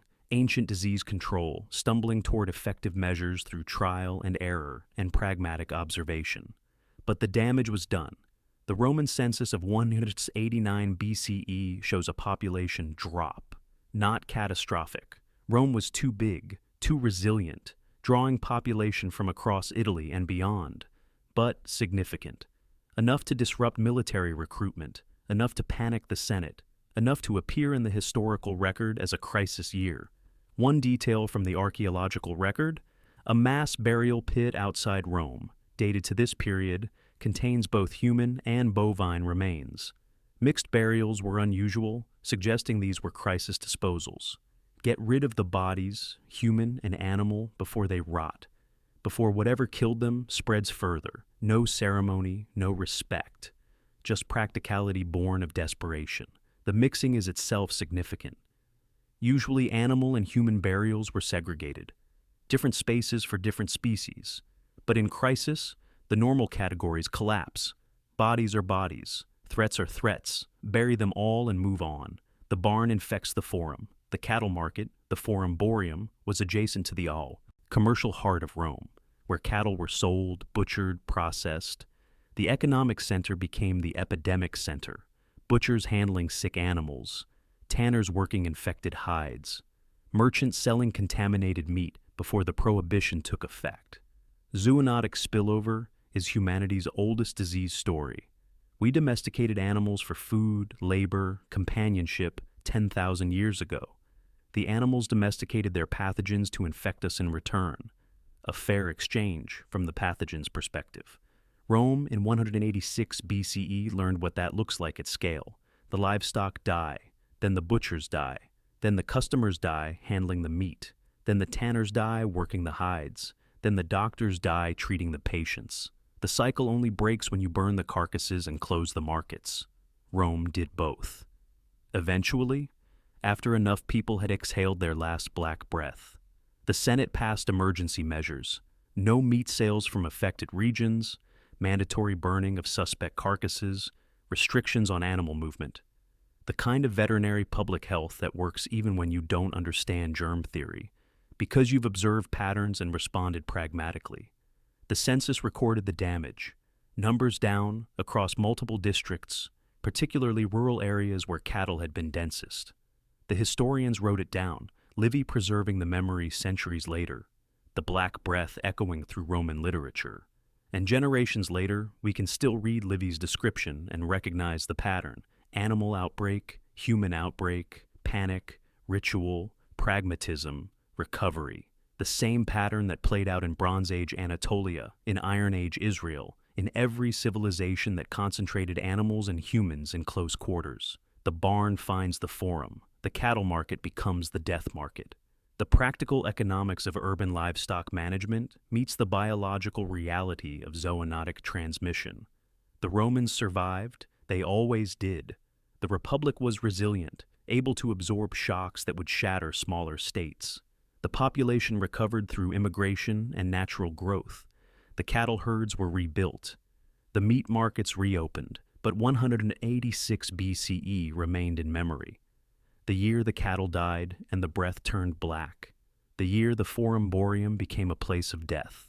The year the Senate learned that animal health and human health are not separate categories, that pathogens cross species boundaries, that Rome's food security was also Rome's vulnerability. The barn always finds the forum, given time, and breath, black or not, always finds its way between species, from cow to butcher to customer to family to neighborhood to city. Rome learned, burned the lesson into law, and moved on, as empires do. But the black breath remains in Livy's text, still specific, still disturbing, still recognizable across millennia, as the signature of zoonotic disease taking human lives. The cattle died first, then we did. The ancient pattern, old as domestication, written again in Roman blood. The Seleucid Empire, inheritor of Alexander's eastern conquests, was fracturing. Multiple kings competed for legitimacy. Wars of succession were constant. And in Antioch, the great Hellenistic capital in Syria, people were dying of something the chroniclers called night sweats. The description is consistent across multiple sources. Victims would seem healthy during the day. Then, at night, extreme fever, profuse sweating, delirium. Many didn't survive till morning. The suddenness was terrifying. The pattern, heat then collapse, suggested something familiar to modern clinicians. Acute febrile illness, possibly falciparum malaria in its severe form, or typhus, or relapsing fever. The Seleucid court records, fragmentary, preserved in Greek on papyrus, mention losing multiple officials in a short period. One document lists estates that had reverted to the crown due to death by night fever.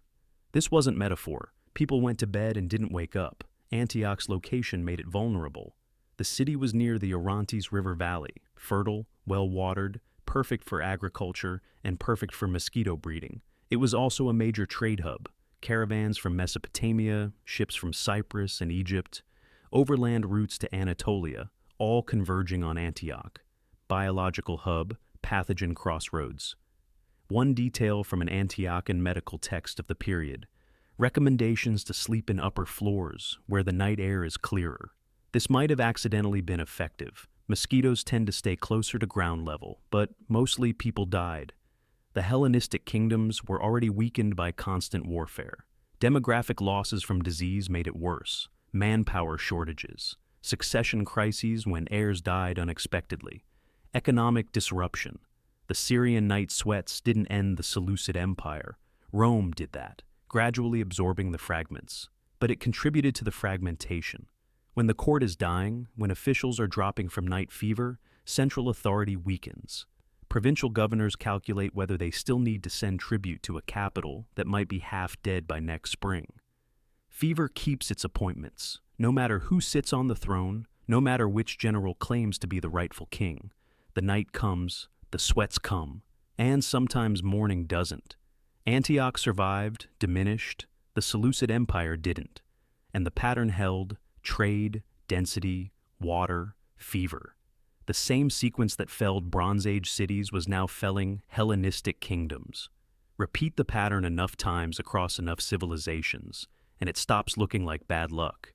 Starts looking like a law: build big, gather close, trade far, get sick. Antioch learned this, one night at a time. The Parthian Empire and Rome were locked in a generations-long struggle for dominance in the Near East. Armies marched, forts were built, supply lines stretched across deserts, and soldiers died. Not primarily from combat, though there was plenty of that, but from desert fevers.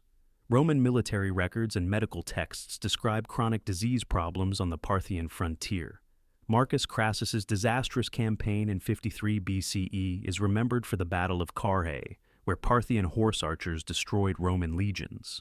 But the Roman survivors didn't just face arrows, they faced disease in the retreating camps.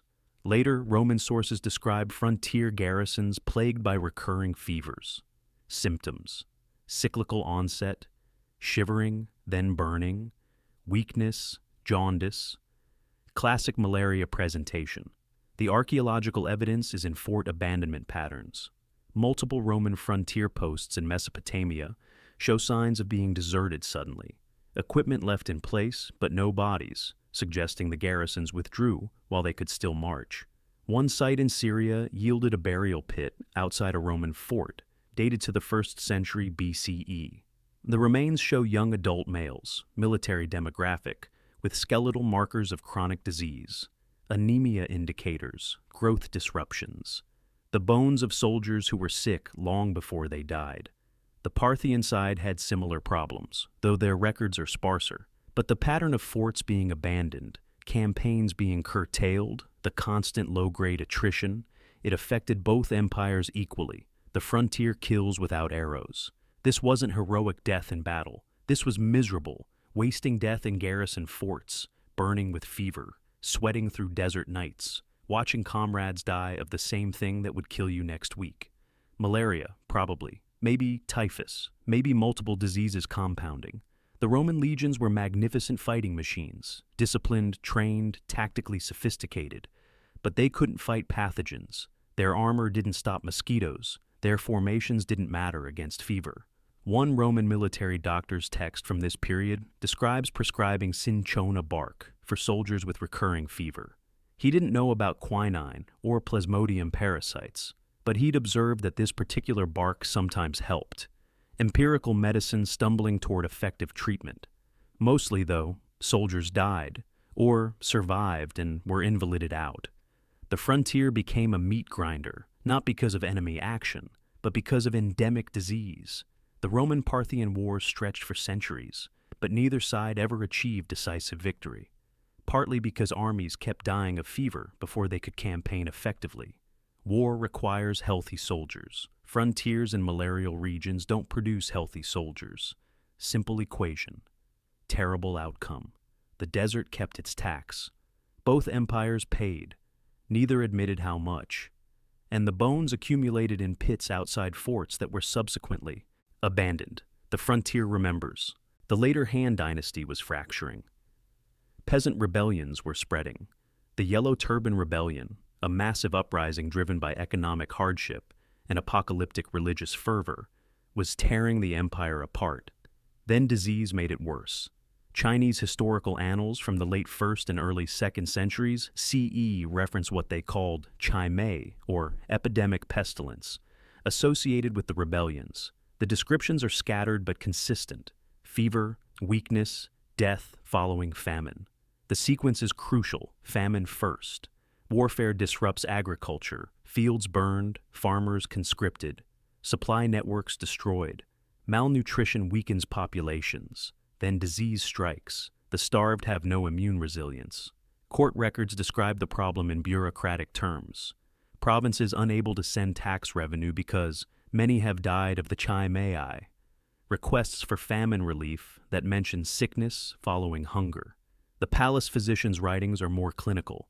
They describe a disease that caused weakness, wasting, and death, particularly affecting those who were already undernourished. This could be typhus, exacerbated by famine, or dysentery, or multiple diseases exploiting immune-compromised populations. Archaeological evidence from this period shows burial practices breaking down in rural areas. Mass graves, hasty interments, abandonment of ancestor veneration rituals that were central to Chinese culture. Society was coming apart. One detail from the Han Annals: lists of officials who died while attempting to organize famine relief.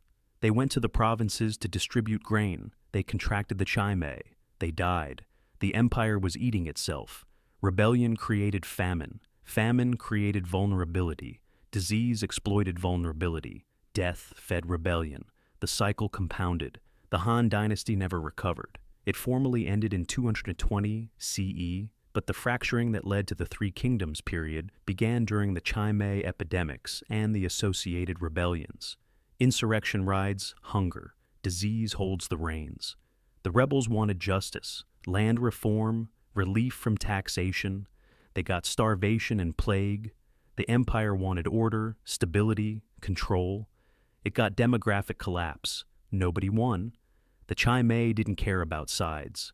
There's a poem from this period, author unknown, preserved in a collection of Han folk literature. The roads are empty of travelers, the fields lie still. Our children sleep and do not wake. That's not rebellion poetry. That's plague poetry. The fields lie still because there's nobody left to work them. The children sleep because they're dead. The Han court could debate policy. The rebels could fight for change. The pathogens did what pathogens do: exploit crowding, malnutrition, weakened hosts. And China learned, at catastrophic cost, that you can't have both massive social upheaval and population health.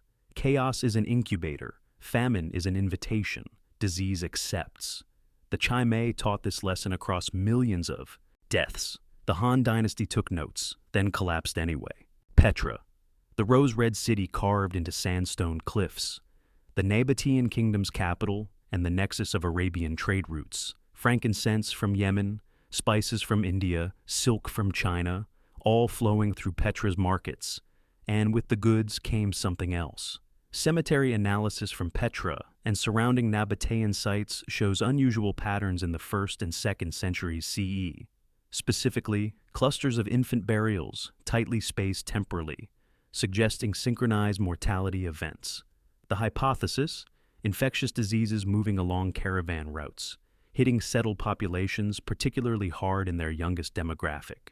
Infants and toddlers with developing immune systems are canaries in epidemiological coal mines. When infant burial rates spike suddenly, it usually signals an outbreak of something communicable. The Nabatean economy depended on long-distance trade. Caravans spent months traveling. Traders brought goods from across the known world, and they brought the pathogens from across the known world. Petra's population was probably under 20,000, not huge by ancient standards, but it had constant flow-through. Traders arriving, staying while goods were sold, moving on. Perfect conditions for introducing new pathogens that the local population had no immunity against. One detail from Nabatean funerary inscriptions. Several tombs from this period mention multiple children dying in quick succession. For our 3 sons taken by fever in the month of... Not unusual in high mortality societies, except these inscriptions cluster temporally. Everyone losing multiple children in the same months. That's outbreak pattern. The caravan routes were seasonal. Traders avoided summer desert crossings. Spring and fall were prime trading seasons, and the burial clusters align with post-caravan season timing. Bring traders from distant regions. Wait a few weeks for incubation. Watch children die. The Nabatean kingdom was eventually absorbed by Rome in 106 CE. Trade through Petra declined as Roman trade routes shifted to Red Sea shipping. The city's population dropped. But before that decline, before Rome took over, Petra was learning the cost of being a trade hub, of being the crossroads where goods and pathogens mixed, perfume routes, funeral routes. The frankincense that made Nabatean traders wealthy was packed and transported by hands that might be carrying something deadly. The spices that flavored Roman banquets were carried by caravans that left infant graves in their wake. There's a necropolis outside Petra, terraces cut into the cliffs, filled with tombs. Many are monumental, elaborate facades, multiple chambers, inscriptions celebrating the deceased's accomplishments, and many are tiny, child-sized, clustered, with inscriptions that just list names and ages.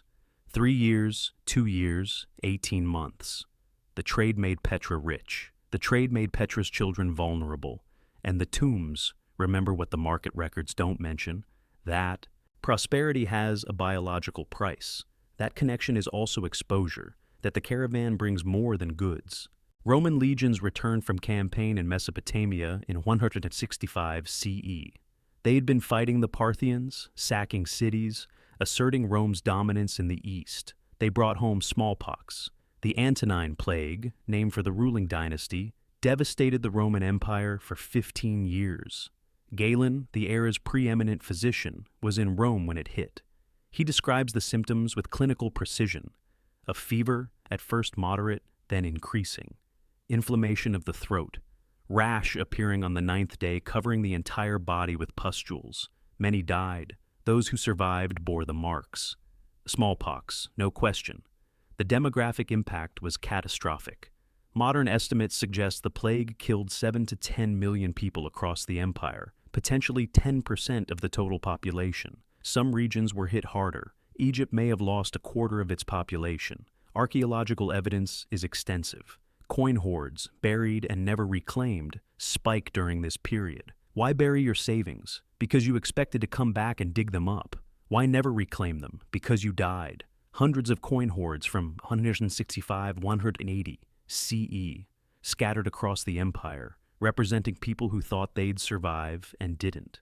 The demographic contraction shows up in multiple proxies: cemetery analysis, settlement abandonment patterns, tax records. The empire was bleeding population. The human cost is in Galen's writings. He describes the desperation. The pustules covered even the palms of hands and soles of feet. Many were blinded. Survivors often bore terrible scarring, their faces ruined. The social impact cascaded: labor shortages, military recruitment problems, economic disruption. Marcus Aurelius, the philosopher-emperor, spent his reign managing crisis after crisis, many stemming from plague-induced weakness. One detail that makes it personal: Marcus Aurelius himself likely died of the plague in 180 CE. The greatest empire in the world, and its emperor died of a disease his soldiers brought home. The irony is brutal. Rome's highways, those magnificent engineered roads that connected the empire, that enabled trade and military movement, became arteries of death. The disease spread along the road network, from Mesopotamia to Syria to Anatolia to Greece to Italy, then outward to Gaul, Spain, Africa, Britain. Highways of empire, arteries of death. The same infrastructure that made Rome powerful made Rome vulnerable. This is what empire looks like when it meets a virgin soil epidemic. No immunity, no resistance, just bodies and scars. Rome survived the Antonine plague, but diminished, weakened. The golden age of the Antonine dynasty ended. The crisis of the 3rd century, decades of political chaos, economic collapse, and military defeat, was just ahead. The plague didn't cause all of that, but it created conditions. It showed that Rome wasn't invincible, that the empire could bleed, that highways carried death as efficiently as they carried legions. Galen survived. Ixta left detailed records. The coin hoards remain buried. The roads still stand, and we can still trace the path of Variola Major through the empire, following Roman roads, counting Roman dead. The legions brought it home. Rome paid for its conquest with pustules and scars. And the highways, those monuments to Roman engineering, proved you can build the best roads in the world. The disease will still use them. Less than a century after the Antonine plague, Rome was dying again. Cyprian, bishop of Carthage, wrote letters describing the catastrophe. They're preserved, and they're devastating. This disease, this fire in the marrow, breaks out into wounds of the mouth.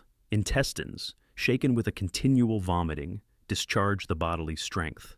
The eyes burn with the injected blood. The feet or some parts of the limbs are taken off by the contagion of diseased putrefaction. This wasn't smallpox. The symptoms are different. The mortality pattern is different. The plague of Cyprian was possibly measles, possibly another viral hemorrhagic fever, possibly something that no longer exists in the same form. The symptoms suggest a disease that attacked multiple organ systems: gastrointestinal, ocular, peripheral. It killed for 13 years, 249 to 262 CE. Some cities lost more than half their population. Archaeological evidence is stark. Mass graves across the empire. One excavation in Luxor, Egypt, uncovered a lime-covered burial pit with bodies stacked 3 deep, all dated to the mid-3rd century. The lime was to control the smell and theoretically slow putrefaction. It suggests crisis conditions, so many dead that normal burial couldn't keep pace. Rome's population contracted dramatically. Estimates suggest the city's population dropped from around 1 million to 500,000. Not all from disease. The mid-3rd century was also a period of political chaos, economic crisis, and military instability. But disease was the engine driving much of the collapse. Cyprian's letters describe social breakdown. Parents abandon infected children. Friends refuse to visit. The sick die alone. This is what prolonged epidemic does to social cohesion. Fear overrides obligation. Survival instinct overrides compassion. The empire tried to respond. The Emperor Gallienus issued fiscal edicts attempting to manage the economic disruption, tax reliefs for depopulated regions, debt forgiveness, coinage debasement to stretch resources. None of it worked. You can't fiscal policy your way out of mass mortality. One detail brings the horror into focus. Christian texts from this period emphasize caring for the sick and burying the dead as religious duty.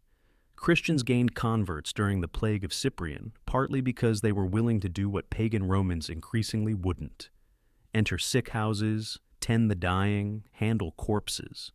This compassion had a cost.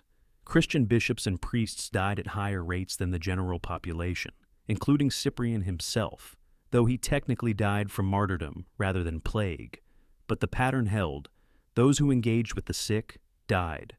Rome bled for 13 years. The blood was literal. Cyprian describes bleeding from multiple orifices. And metaphorical. The empire's strength draining away, year after year, body after body. The plague of Cyprian didn't end the Roman Empire.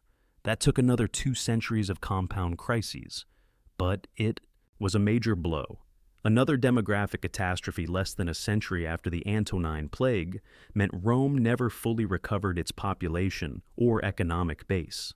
The crisis of the 3rd century saw more than 50 emperors in 50 years. Most died violently. All ruled over an empire that was depopulating from disease. You can't maintain legions without recruits. You can't collect taxes without taxpayers. You can't sustain an empire when the population is bleeding out through their eyes. Rome learned this over 13 years of fire in the marrow, of eyes burning with injected blood, of wounds in the mouth that wouldn't heal. The plague bore Cyprian's name because he described it most thoroughly. The plague should bear Rome's name because it bled Rome most thoroughly. And the lime-covered bodies in Luxor remember what the histories sometimes forget. Empires don't just fall to barbarians. Sometimes they bleed out, one corpse at a time, for 13 years. The kingdom of Kush, in what's now Sudan, controlled the Middle Nile for centuries. It was wealthy, powerful, connected to Mediterranean and African trade networks. The capital at Meroe was a center of iron production, trade, and religious authority. Then, in the 3rd century CE, Kushite power contracted rapidly. The kingdom fragmented. Meroe was eventually abandoned. The usual explanations cite political instability, trade disruption, environmental degradation. All plausible, all probably true. But there's another factor: malaria.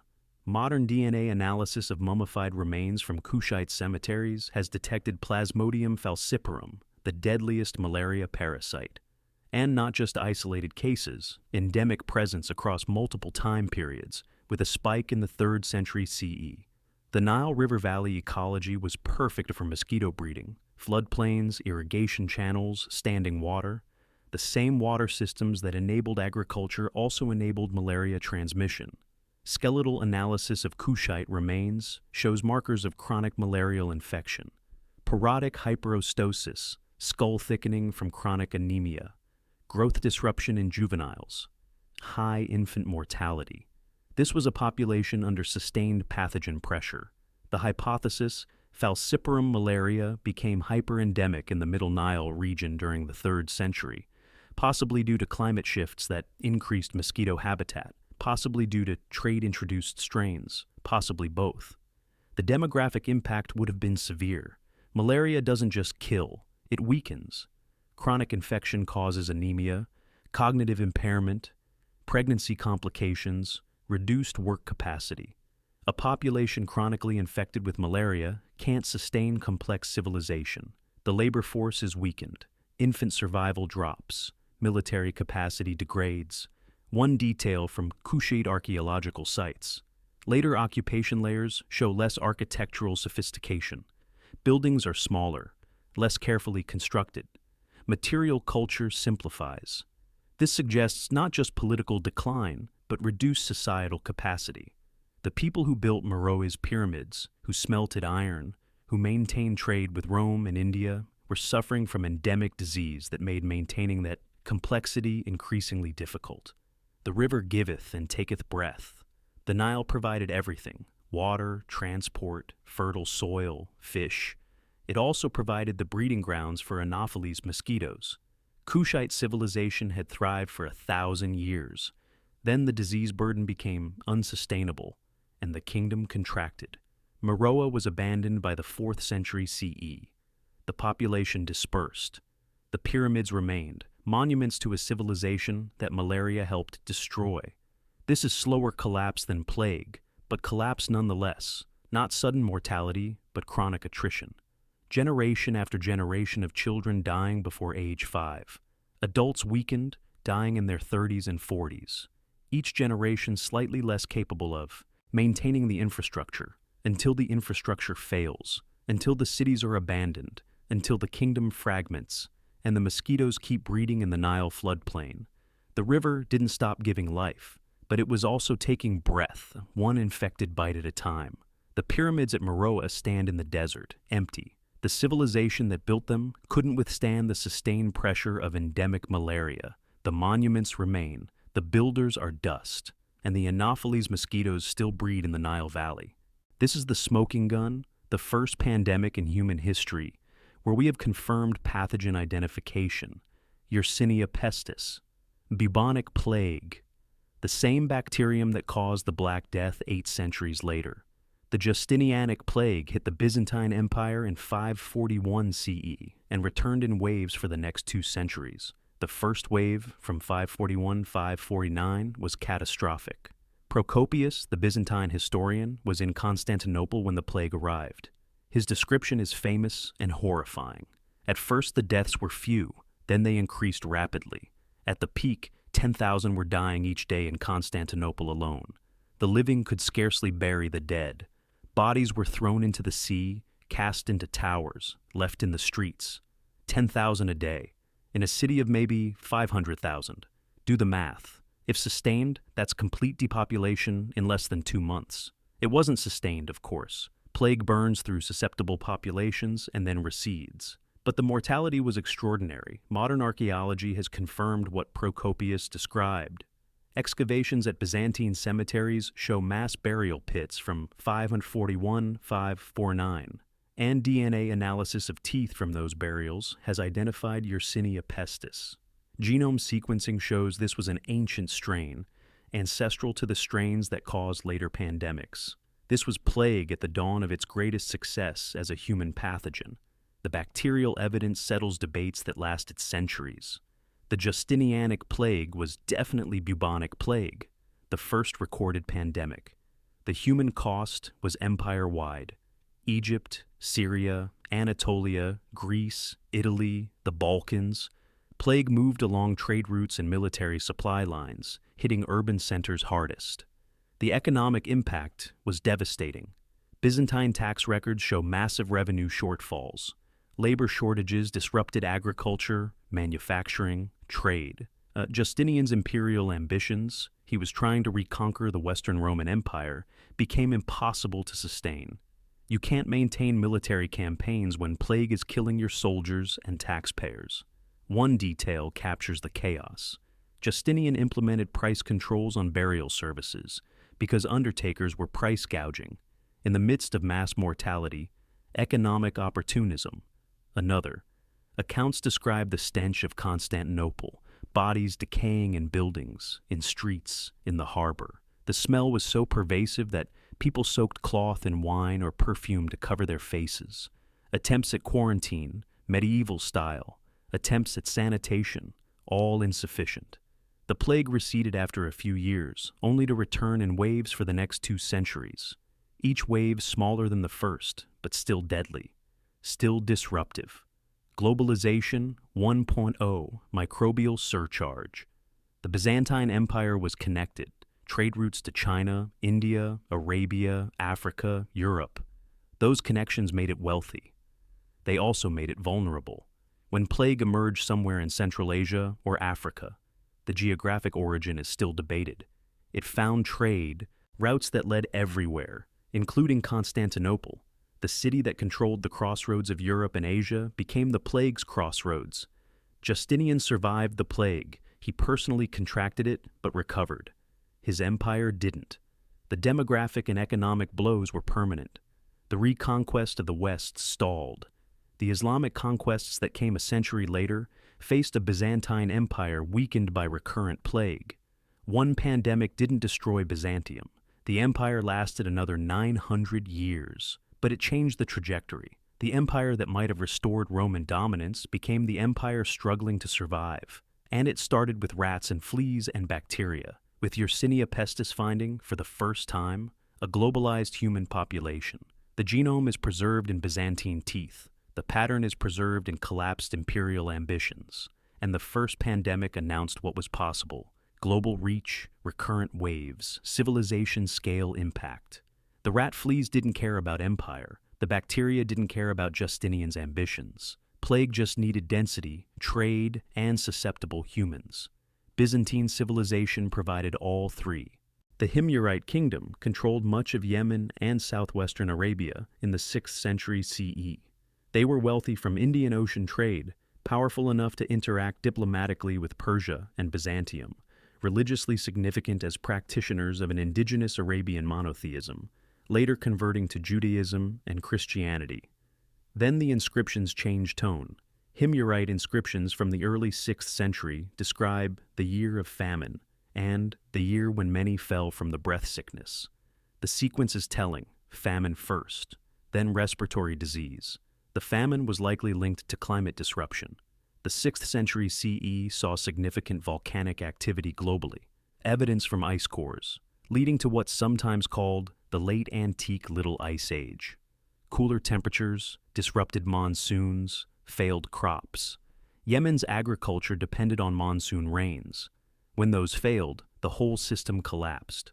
Archaeological evidence from Himyarite sites shows decreased grain storage in the early 6th century. Empty granaries, dietary stress markers, and skeletal remains. Then, disease hit the weakened population.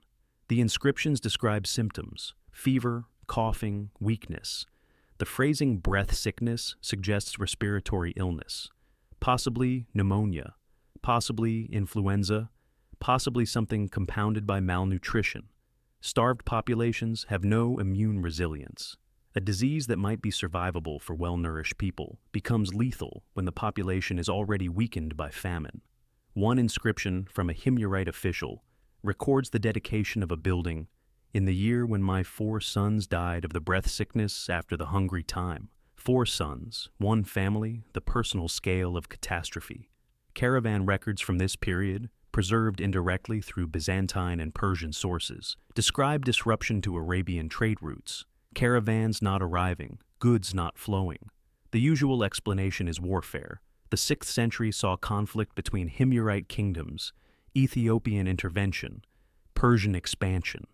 But maybe it was also that the caravan drivers were dead, or too weak to travel, or avoiding infected cities. Trade stops when people can't breathe. The Himyarite kingdom fragmented in the mid-6th century. Ethiopian Christian forces invaded.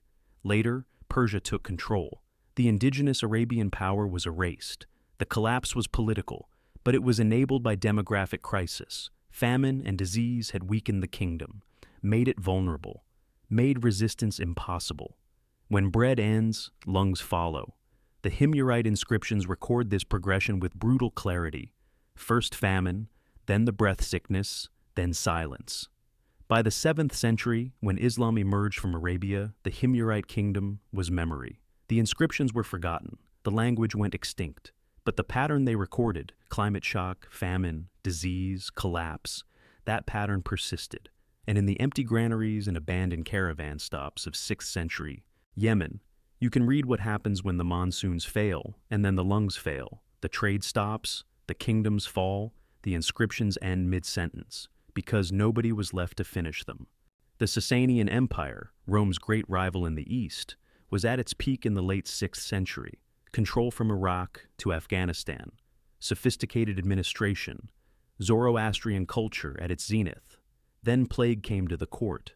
Middle Persian texts, Pahlavi manuscripts preserved in later copies, describe an outbreak at the royal court during the reign of Hormizd IV, 579-590 CE. The descriptions are oblique. Court texts rarely admit weakness, but the pattern is clear. Multiple high officials dying in rapid succession. Courtly ceremonies disrupted, succession complications. One text describes nobles dying before their jewels cooled, a poetic way of saying they died suddenly, without warning, still wearing court regalia. This is almost certainly plague. The Justinianic plague was still circulating in recurrent waves throughout the 6th century. The Sasanian Empire, connected to the same trade networks as Byzantium, was equally vulnerable. The court setting is significant. Persian royal courts were elaborate affairs, hundreds of officials, extensive protocol, ceremonial gatherings, perfect settings for respiratory transmission. And the Sasanian capital at Ctesiphon was a major urban center, dense, connected, vulnerable. Archaeological evidence from Sasanian sites shows burial anomalies in the late 6th century, hasty interments of high-status individuals, succession gaps in administrative records. The human element is in the court records' silences. Officials who were issuing decrees in year X simply aren't mentioned afterward.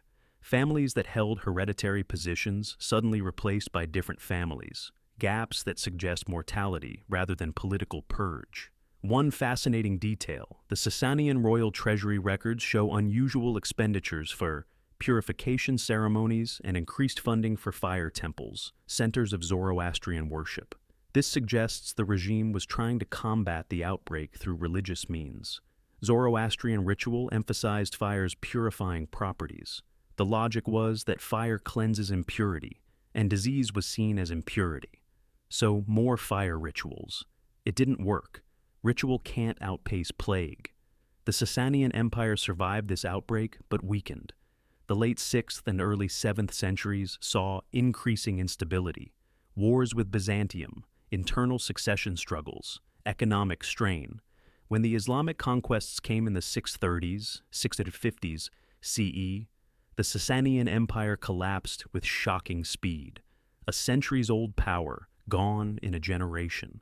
The standard explanation is military. Arab armies defeated Persian forces. True, but insufficient. Why did the Sasanian military collapse so easily? Maybe because decades of recurrent plague had weakened the demographic and economic base. Because the court that should have organized resistance was itself victim to disease. Because etiquette and ceremony matter less when nobles are dying mid-gathering.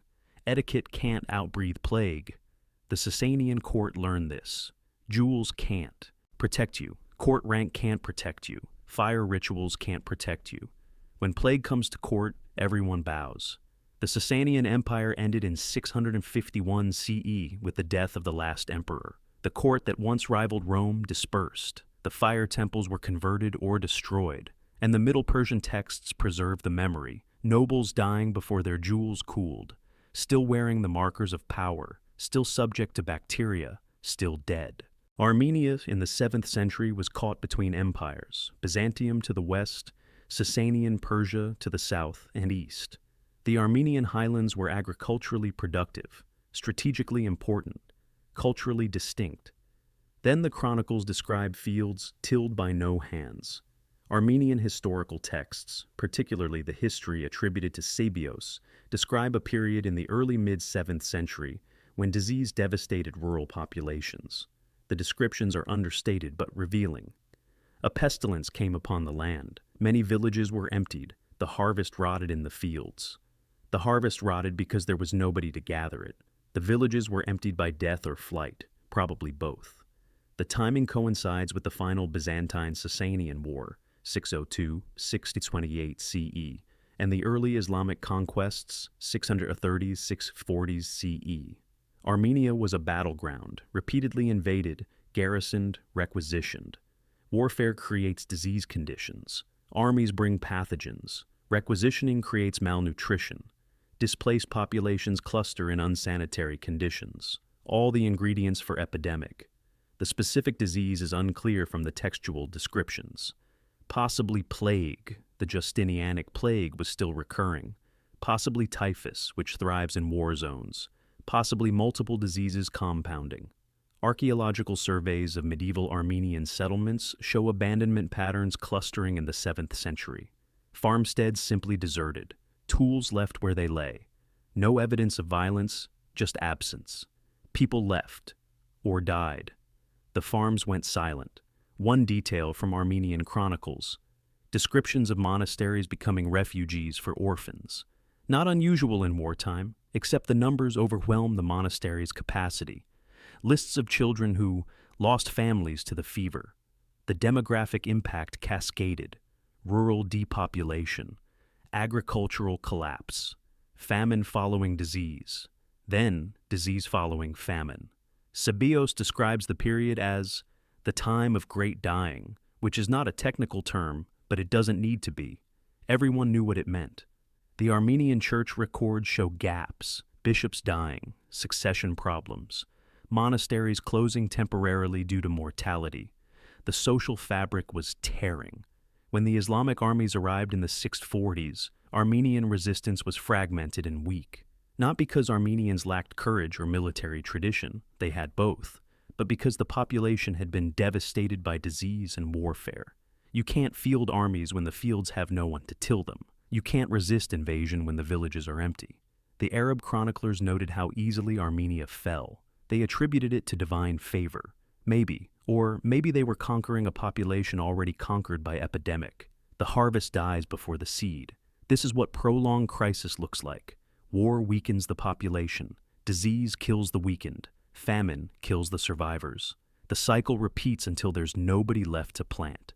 Armenian civilization survived. The culture, the church, the identity persisted. But the 7th century was a rupture, a before and after marked in empty villages and untilled fields. The chronicles remember: fields with no hands to work them, harvests rotting, villages silent.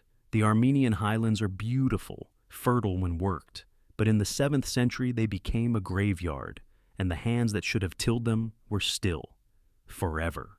The Balkans in the 7th-8th centuries CE were chaos: Slavic migrations, Avar invasions, Byzantine attempts to maintain control, urban centers depopulating, rural fortifications proliferating, and plague, recurrent waves of it. Ancient DNA studies of Byzantine-era skeletal remains from Balkan sites have confirmed Yersinia pestis in multiple locations across multiple time periods through the 7th and 8th centuries. This wasn't a single outbreak. This was endemic plague, wave after wave, generation after generation. The urban impact is visible in archaeological settlement patterns. Cities contract. The Grand Roman-era urban grids shrink. People abandon the outer districts and cluster in fortified cores. Or they abandon the cities entirely and move to hilltop refuges. This is what happens when plague becomes part of the disease ecology.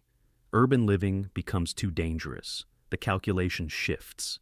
The benefits of city life, economic opportunity, cultural amenities, security, are outweighed by mortality risk. So, cities die, not overnight, not dramatically, but gradually, as people make rational decisions to leave. Byzantine administrative records show the problem. Tax registries from Balkan provinces show dramatic population declines. Cities that should be sending substantial revenues are sending pittances. Explanations cite pestilence and migration. Translation: our taxpayers are dead or gone. The military impact compounded the problem. Plague weakens garrison populations. Weakened garrisons can't defend territory. Lost territory means lost revenue. Lost revenue means inability to maintain more garrisons. Spiral. By the 8th century, Byzantine control of the interior Balkans was nominal. The emperor controlled coastal cities and a few inland strongpoints. The rest was Slavic settlement zones and no man's lands. One detail from Byzantine military manuals: instructions for avoiding plague towns. Specific guidance that armies should not garrison in cities known to have recurrent sickness. Better to camp in the field than risk urban plague. This is pragmatic military medicine learned at horrific cost. Another detail: Church records show multiple Balkan bishoprics being merged or going unfilled. Not enough population to support separate church administration. Not enough clerics surviving to fill positions. The institutional infrastructure was collapsing along with the population. Cities learned to be small. This is adaptation, Byzantine style. Grand ambitions abandoned. Imperial dreams downsized. Survival becomes the victory. The plague made the Balkans ungovernable, made large-scale administration impossible, forced the empire to accept losses that previous emperors would have fought to reverse. You can't govern corpses, you can't tax ghosts, and plague was creating plenty of both. The Balkans wouldn't recover their Roman-era population levels until the 19th century, a millennium of reduced density, a millennium of recurrent plague waves making large cities unsustainable. The archaeological record is ruins, Roman aqueducts unused, public buildings abandoned, city walls maintained by tiny populations and the ruins of former grandeur, and the DNA in the bones confirms Yersinia pestis, wave after wave, century after century. The cities learned to be small because plague kept teaching them. Stay big, die, shrink, survive. The Balkans chose survival, and the empire, diminished, defensive, clinging to coastlines, accepted the lesson. Post-Roman Britain is documented primarily through monastic annals and archaeological inference. The written record is sparse, often hagiographic, sometimes contradictory, but the pattern in the annals is consistent, repeated references to plague and sweating death. The Annales Cambriae, Welsh annals, record a great mortality in Britain in which Maelgwn, king of Gwynedd, perished. The Anglo-Saxon Chronicle mentions, this year, 664 CE, there was a great plague in the island of Britain. Bede's ecclesiastical history describes an epidemic that struck both Anglo-Saxon and British kingdoms. A sudden pestilence, which first depopulated the southern parts of Britain and afterwards extending into the province of the Northumbrians, ravaged the country far and near. The descriptions emphasize sudden onset, fever, and high mortality. The term sweating death appears in Welsh sources. This could be multiple diseases. Britain in the 6th-7th centuries likely experienced plague waves connected to Mediterranean outbreaks, possibly influenza, possibly other respiratory pathogens. The hypothesis that's gained traction. Britain experienced several proto-influenza epidemics in addition to bubonic plague. The sweating description doesn't fit plague well. Buboes aren't typically described as sweating, but fits respiratory infections with high fever. Archaeological evidence is challenging because Britain in this period wasn't heavily literate, and many burials are poorly documented. But settlement pattern studies show population contraction, multiple sites abandoned.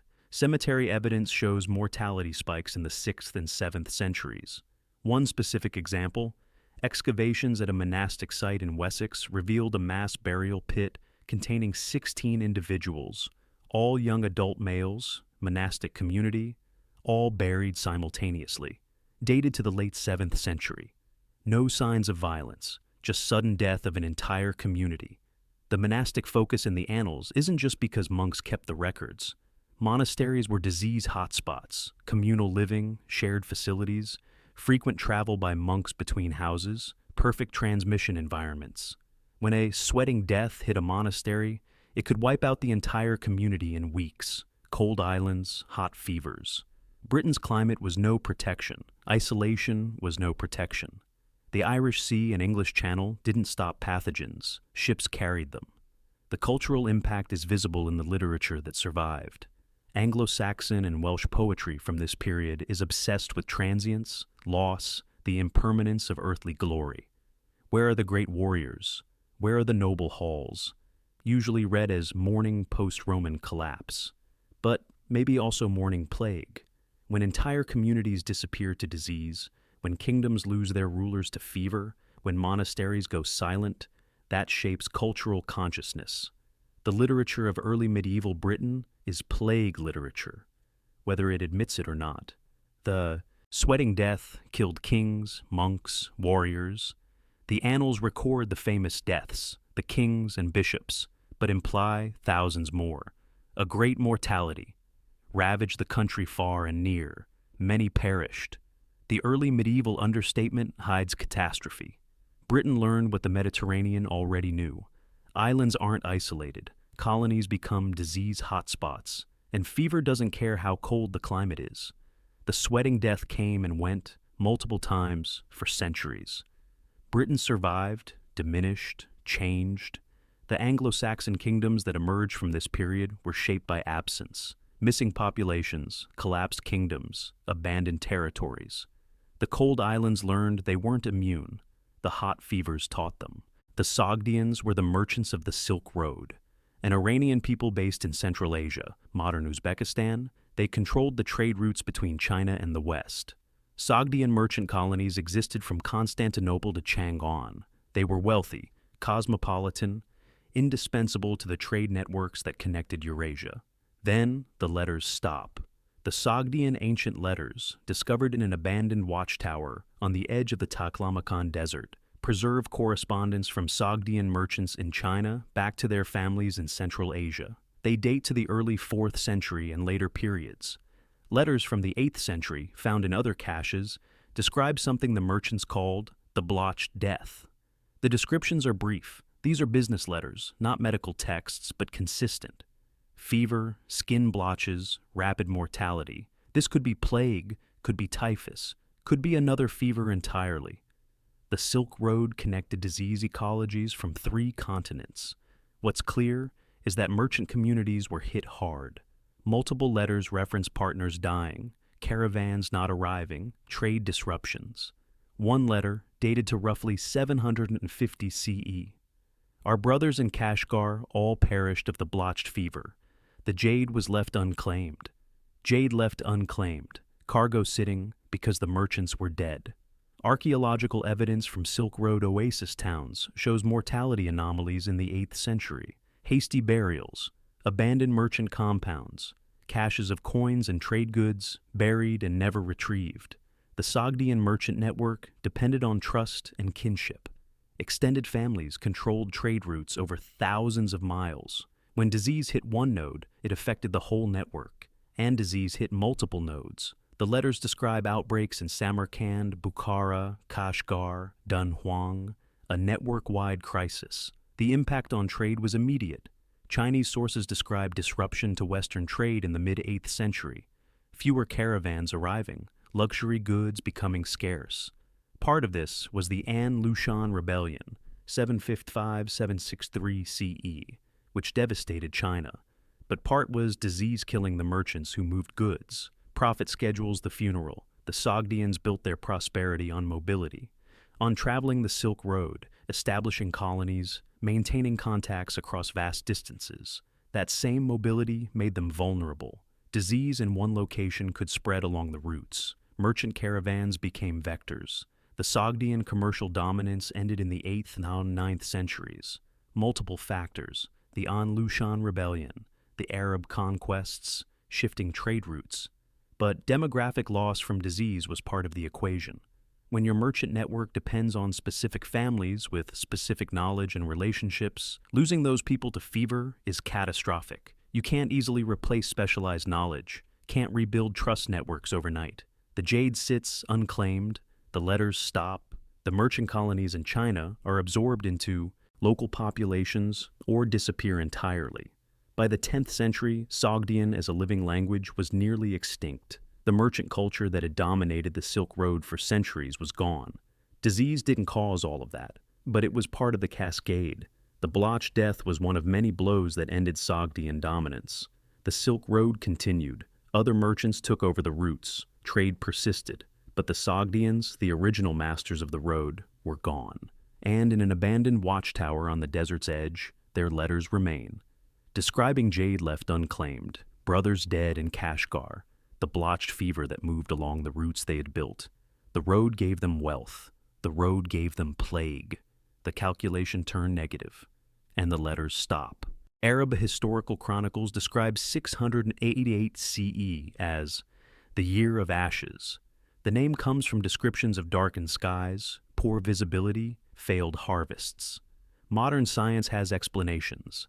Ice core data shows evidence of volcanic eruptions in the late 7th century, possibly multiple eruptions, that injected enough particulates into the atmosphere to cause global cooling and disrupted weather patterns. The volcanic aerosols led to crop failures across wide regions. The Arab chroniclers describe famine in Syria, Iraq, and Arabia. Then they describe plague. The sequence is becoming familiar. Environmental shock, famine, disease. The Islamic Empire was expanding rapidly in the late 7th century.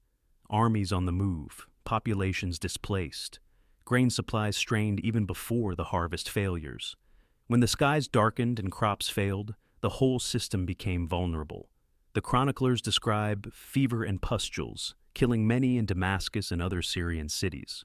Some historians have identified this as plague, possibly a recurrent wave of the Justinianic plague.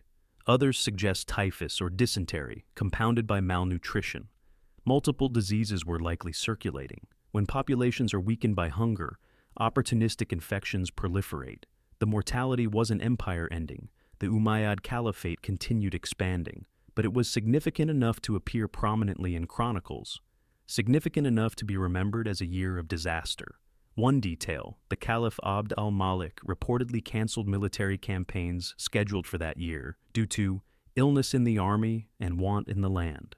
Translation: soldiers were dying, and there was no food to feed armies. The volcanic dimming lasted a year, maybe two. The harvest recovered, the plague receded, but the pattern was demonstrated. Environmental shock leads to famine, leads to disease. The connections were recognized by the chroniclers, even if they didn't have the scientific framework to explain them. Sky darkens. So do lungs. The ash in the atmosphere was volcanic particulate. The darkness in the chronicles was death. The Year of Ashes sits in early Islamic history as a reminder that even dynamic, expansionist empires are vulnerable to environmental and biological catastrophes. The Umayyad Caliphate survived. But 688 was a pause, a reminder, a year when the sky went dark and many died. And the chroniclers wrote it down, giving it a name that captured the darkness, the Year of Ashes. When the sky failed and the lungs failed and many were buried beneath earth that looked like ash. The Tang dynasty in 9th century China was declining. The An Lushan rebellion had devastated the empire in the 8th century. Recovery was slow. Regional warlords were increasingly autonomous. The central government was weakening. Then disease made it worse. Chinese annals from the 9th century repeatedly reference epidemics and what they termed rotting wind, a poetic description of disease that spread through populations like wind and caused bodily decay. The symptoms described in medical texts: fever, weakness, sometimes bleeding, or pustules.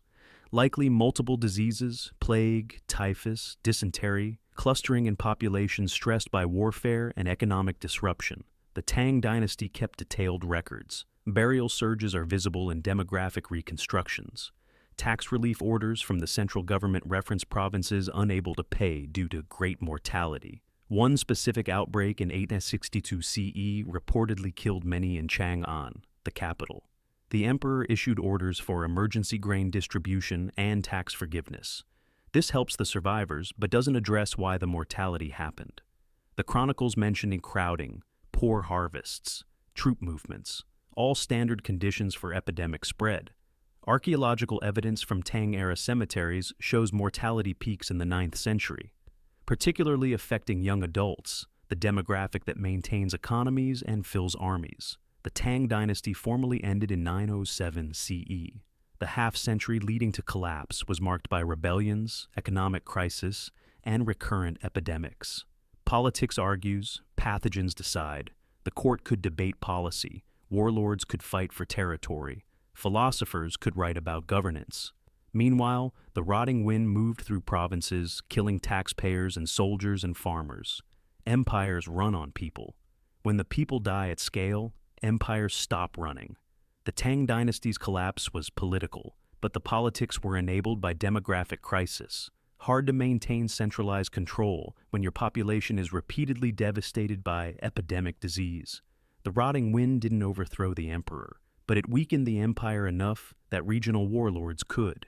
China fragmented into the 5 dynasties and 10 kingdoms period, decades of division and warfare before reunification under the Song. The Tang dynasty is remembered for its cultural achievements, poetry, art, cosmopolitanism. That's the 7th, 8th century golden age. The 9th century is remembered differently. Decline, crisis, the rotting wind, and the annals, in their bureaucratic language, record the progression. Epidemic, mortality, tax shortfalls, loss of control. The wind rotted the empire from within, and the dynasty, glorious at its peak, collapsed into fragments. The rotting wind had no politics, no loyalty, no agenda, just transmission, mortality, the patient mathematics of epidemic disease. The Tang dynasty learned this, too late to save itself, and the annals recorded the lesson for whoever would read them next. Japan in 735 CE was a centralized state modeled on Tang Chinese governance. The capital at Nara was a planned city, a miniature Chang'an. Buddhism was state-sponsored, literature flourished. The court was sophisticated, bureaucratic, confident. Then smallpox arrived. The epidemic of 735-737 CE killed approximately 30% of Japan's population, possibly more.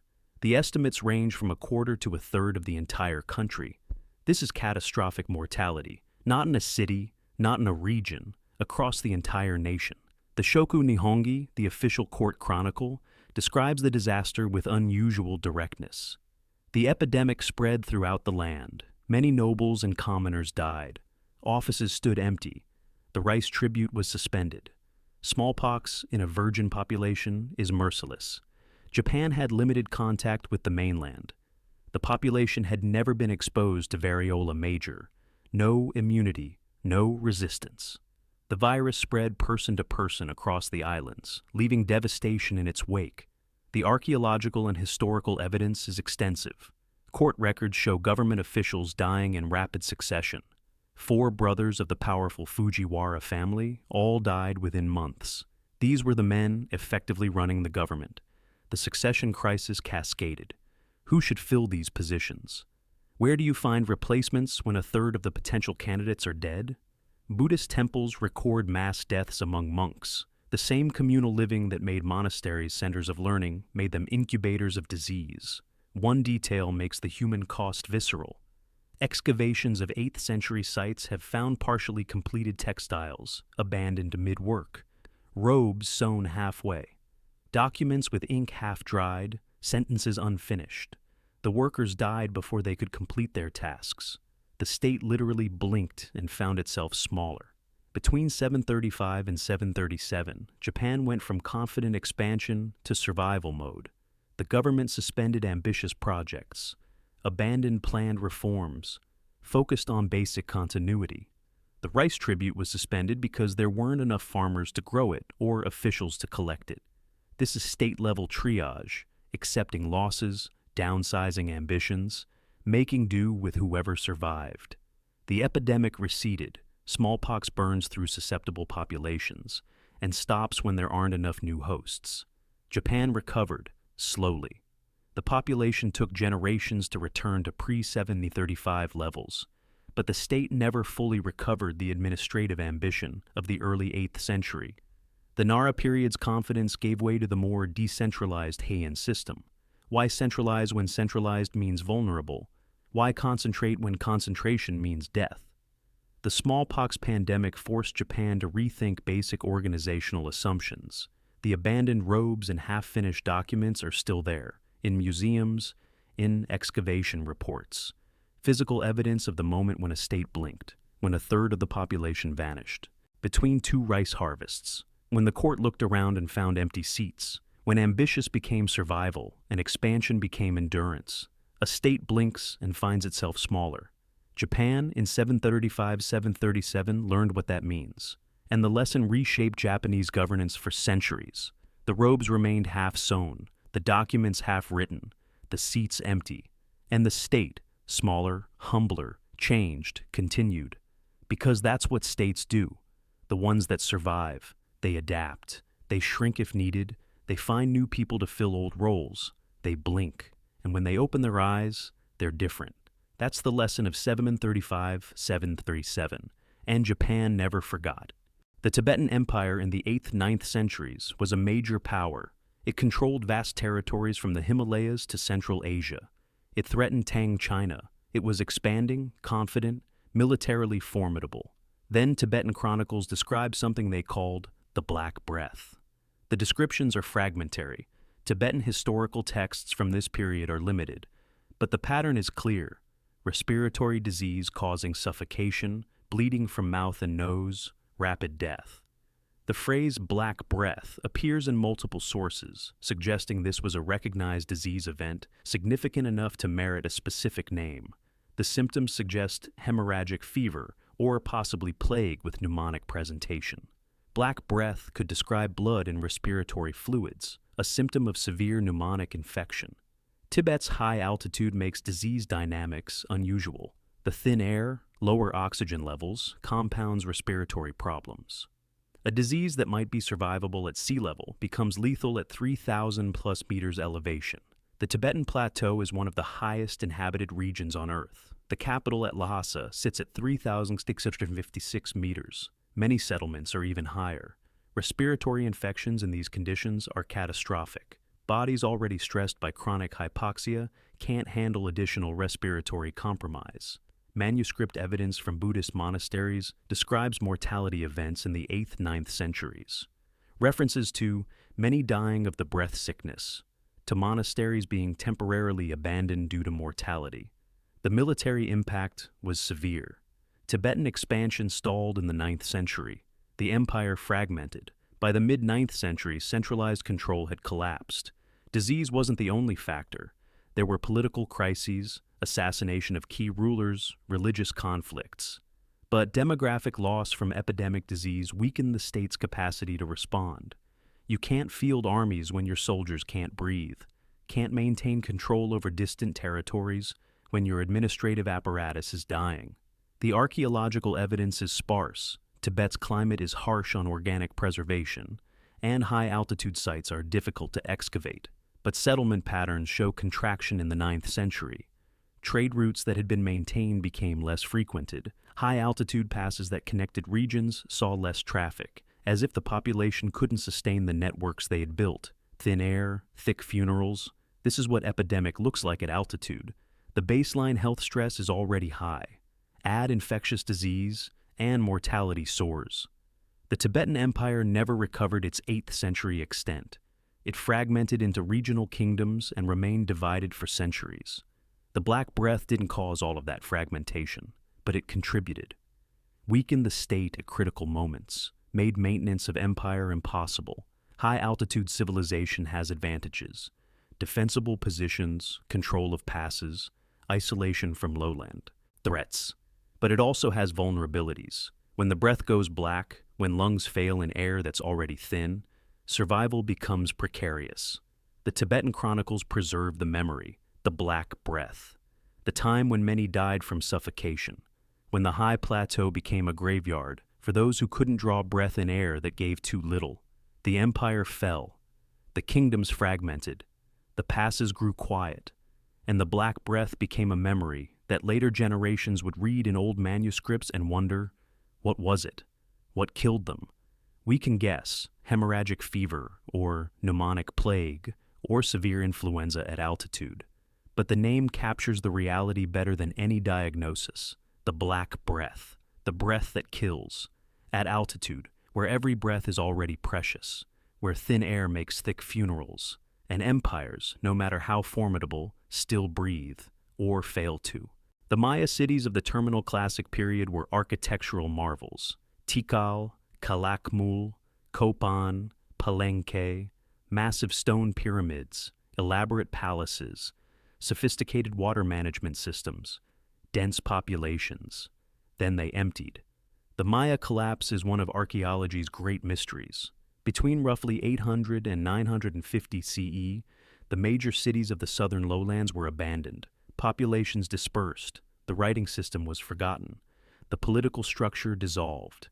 Multiple factors contributed: drought, visible in lake sediment cores; warfare, evidenced in defensive architecture; deforestation, ecological stress from unsustainable land use. But there's another factor that's increasingly recognized: disease. Skeletal evidence from late terminal classic burials shows markers of severe health stress. Enamel hypoplasia, growth disruptions in teeth, indicating childhood malnutrition or illness. Porotic hyperostosis, anemic responses, high rates of infectious disease indicators. The population was sick, chronically, severely. Lake core data shows not just drought, but also evidence of fecal contamination. The Maya water management systems, elaborate reservoirs and channels, were breaking down, or being overwhelmed, or both. Contaminated water, malnourished populations, dense urban living, warfare disrupting agriculture, all the conditions for epidemic disease. Specific pathogens are hard to identify without ancient DNA. Tropical conditions are poor for preservation. But the pattern is clear. The Maya were dying of infectious diseases at high rates in the terminal classic. One site, Tikal, shows particularly telling evidence. Excavations in the palace complex found a mass burial dated to the late 9th century. Multiple high-status individuals buried hastily. This is unusual. Maya elite burials were typically elaborate, carefully staged affairs. Hasty burial of elites suggests crisis. Suggests something that couldn't wait for proper ceremony. Another detail, at multiple sites, construction stopped mid-project. Buildings left half-finished, monuments carved but not erected. As if the workers simply stopped coming. They stopped because they were dead, or they'd fled, or both. The Maya collapse wasn't sudden. It unfolded over a century. But within that century, individual cities could empty rapidly. Tikal's population, at its peak perhaps 60,000, dropped to near zero by 950 CE. The people didn't vanish. Maya culture continued in the northern Yucatan and highlands. But they left the great southern cities, left the pyramids, left the reservoirs and ball courts and palaces. Why leave? Because staying meant dying. Disease, compounded by drought, compounded by warfare, compounded by ecological degradation, made the dense urban centers death traps. The calculation shifted. The benefits of urban life, protection, trade, ceremony, were outweighed by mortality. So they left. Dispersed to smaller settlements, abandoned the monumental architecture, and the jungle reclaimed the cities. A civilization whispers, then is gone. Not destroyed by conquest, though there was warfare. Not erased by natural disaster, though there was drought, but dissipated, dissolved. The people made rational decisions to leave, and the cities became ruins. The parrots nest in palace walls now. Trees grow through pyramid stairs. The reservoirs fill with rainwater and algae, no longer managed, no longer maintained. Archaeologists walk through Tikal and wonder, what happened here? The answer is compound. Drought, yes. Warfare, yes. Deforestation, yes. And disease. Fever in malnourished populations. Contaminated water in failing systems. Epidemics burning through dense urban quarters. The Maya didn't die. They dispersed. Chose survival over civilization's monuments. And the great cities, emptied of people, became the ghosts we explore today. The whisper faded. The stones remained. And the question lingers. If a civilization this sophisticated, this knowledgeable, this architecturally accomplished could collapse, what does that mean for us? What does it mean when disease, drought, and disorder converge? What does it mean when the people choose to leave rather than stay and die? The Maya answered by walking away. The cities they left behind are the answer carved in stone. A civilization whispers, then is gone. And the jungle, patient, reclaims what was never really ours. 33 plagues, 33 breaches, from Mesopotamian tablets warning kings not to enter infected cities, to Maya pyramids emptied by compound crisis. From 3000 BCE to 950 CE, 4,000 years of pattern, the mechanisms repeat. Water systems invite pathogens. Ask the Harapons, whose perfect drains betrayed them. Density concentrates transmission. Ask Athens, where Pericles' defensive walls became an incubator. Trade routes distribute disease. Ask the Sogdians, whose Silk Road mastery became their vulnerability.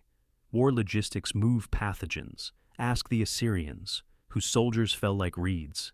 Ritual gatherings seed outbreaks. Ask the Persian court, where nobles died before their jewels cooled. Climate shocks weaken resistance. Ask the Himyarites, who starved first and suffocated second.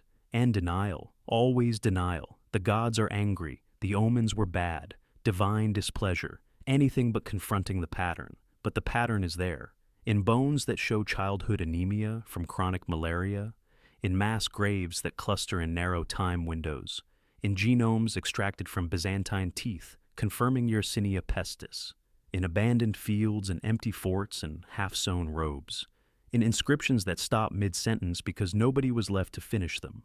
The Harappan drains, magnificent infrastructure undone by ecological change. The Athenian walls, strategic brilliance turned biological trap. The Roman roads, engineering marvels that became arteries of smallpox. The Justinianic trade networks, globalization's first microbial surcharge. The Japanese court records, showing a state that blinked and found itself smaller. 3 things enabled these plagues. 3 things made ancient civilization vulnerable. First, concentration. Cities, armies, temples, courts gather humans closely, and pathogens thrive. The agriculture that fed cities also created the caloric surplus that allowed cities. The cities created the density that sustained epidemics.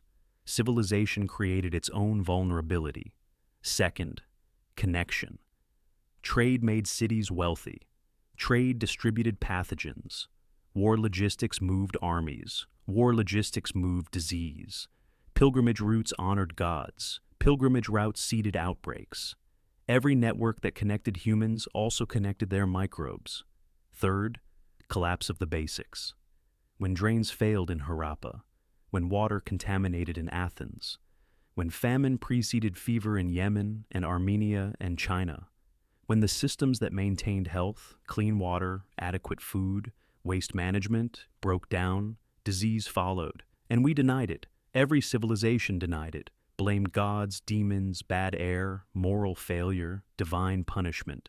Anything but admitting that our density, our trade, our wars, our failing infrastructure created conditions for catastrophe.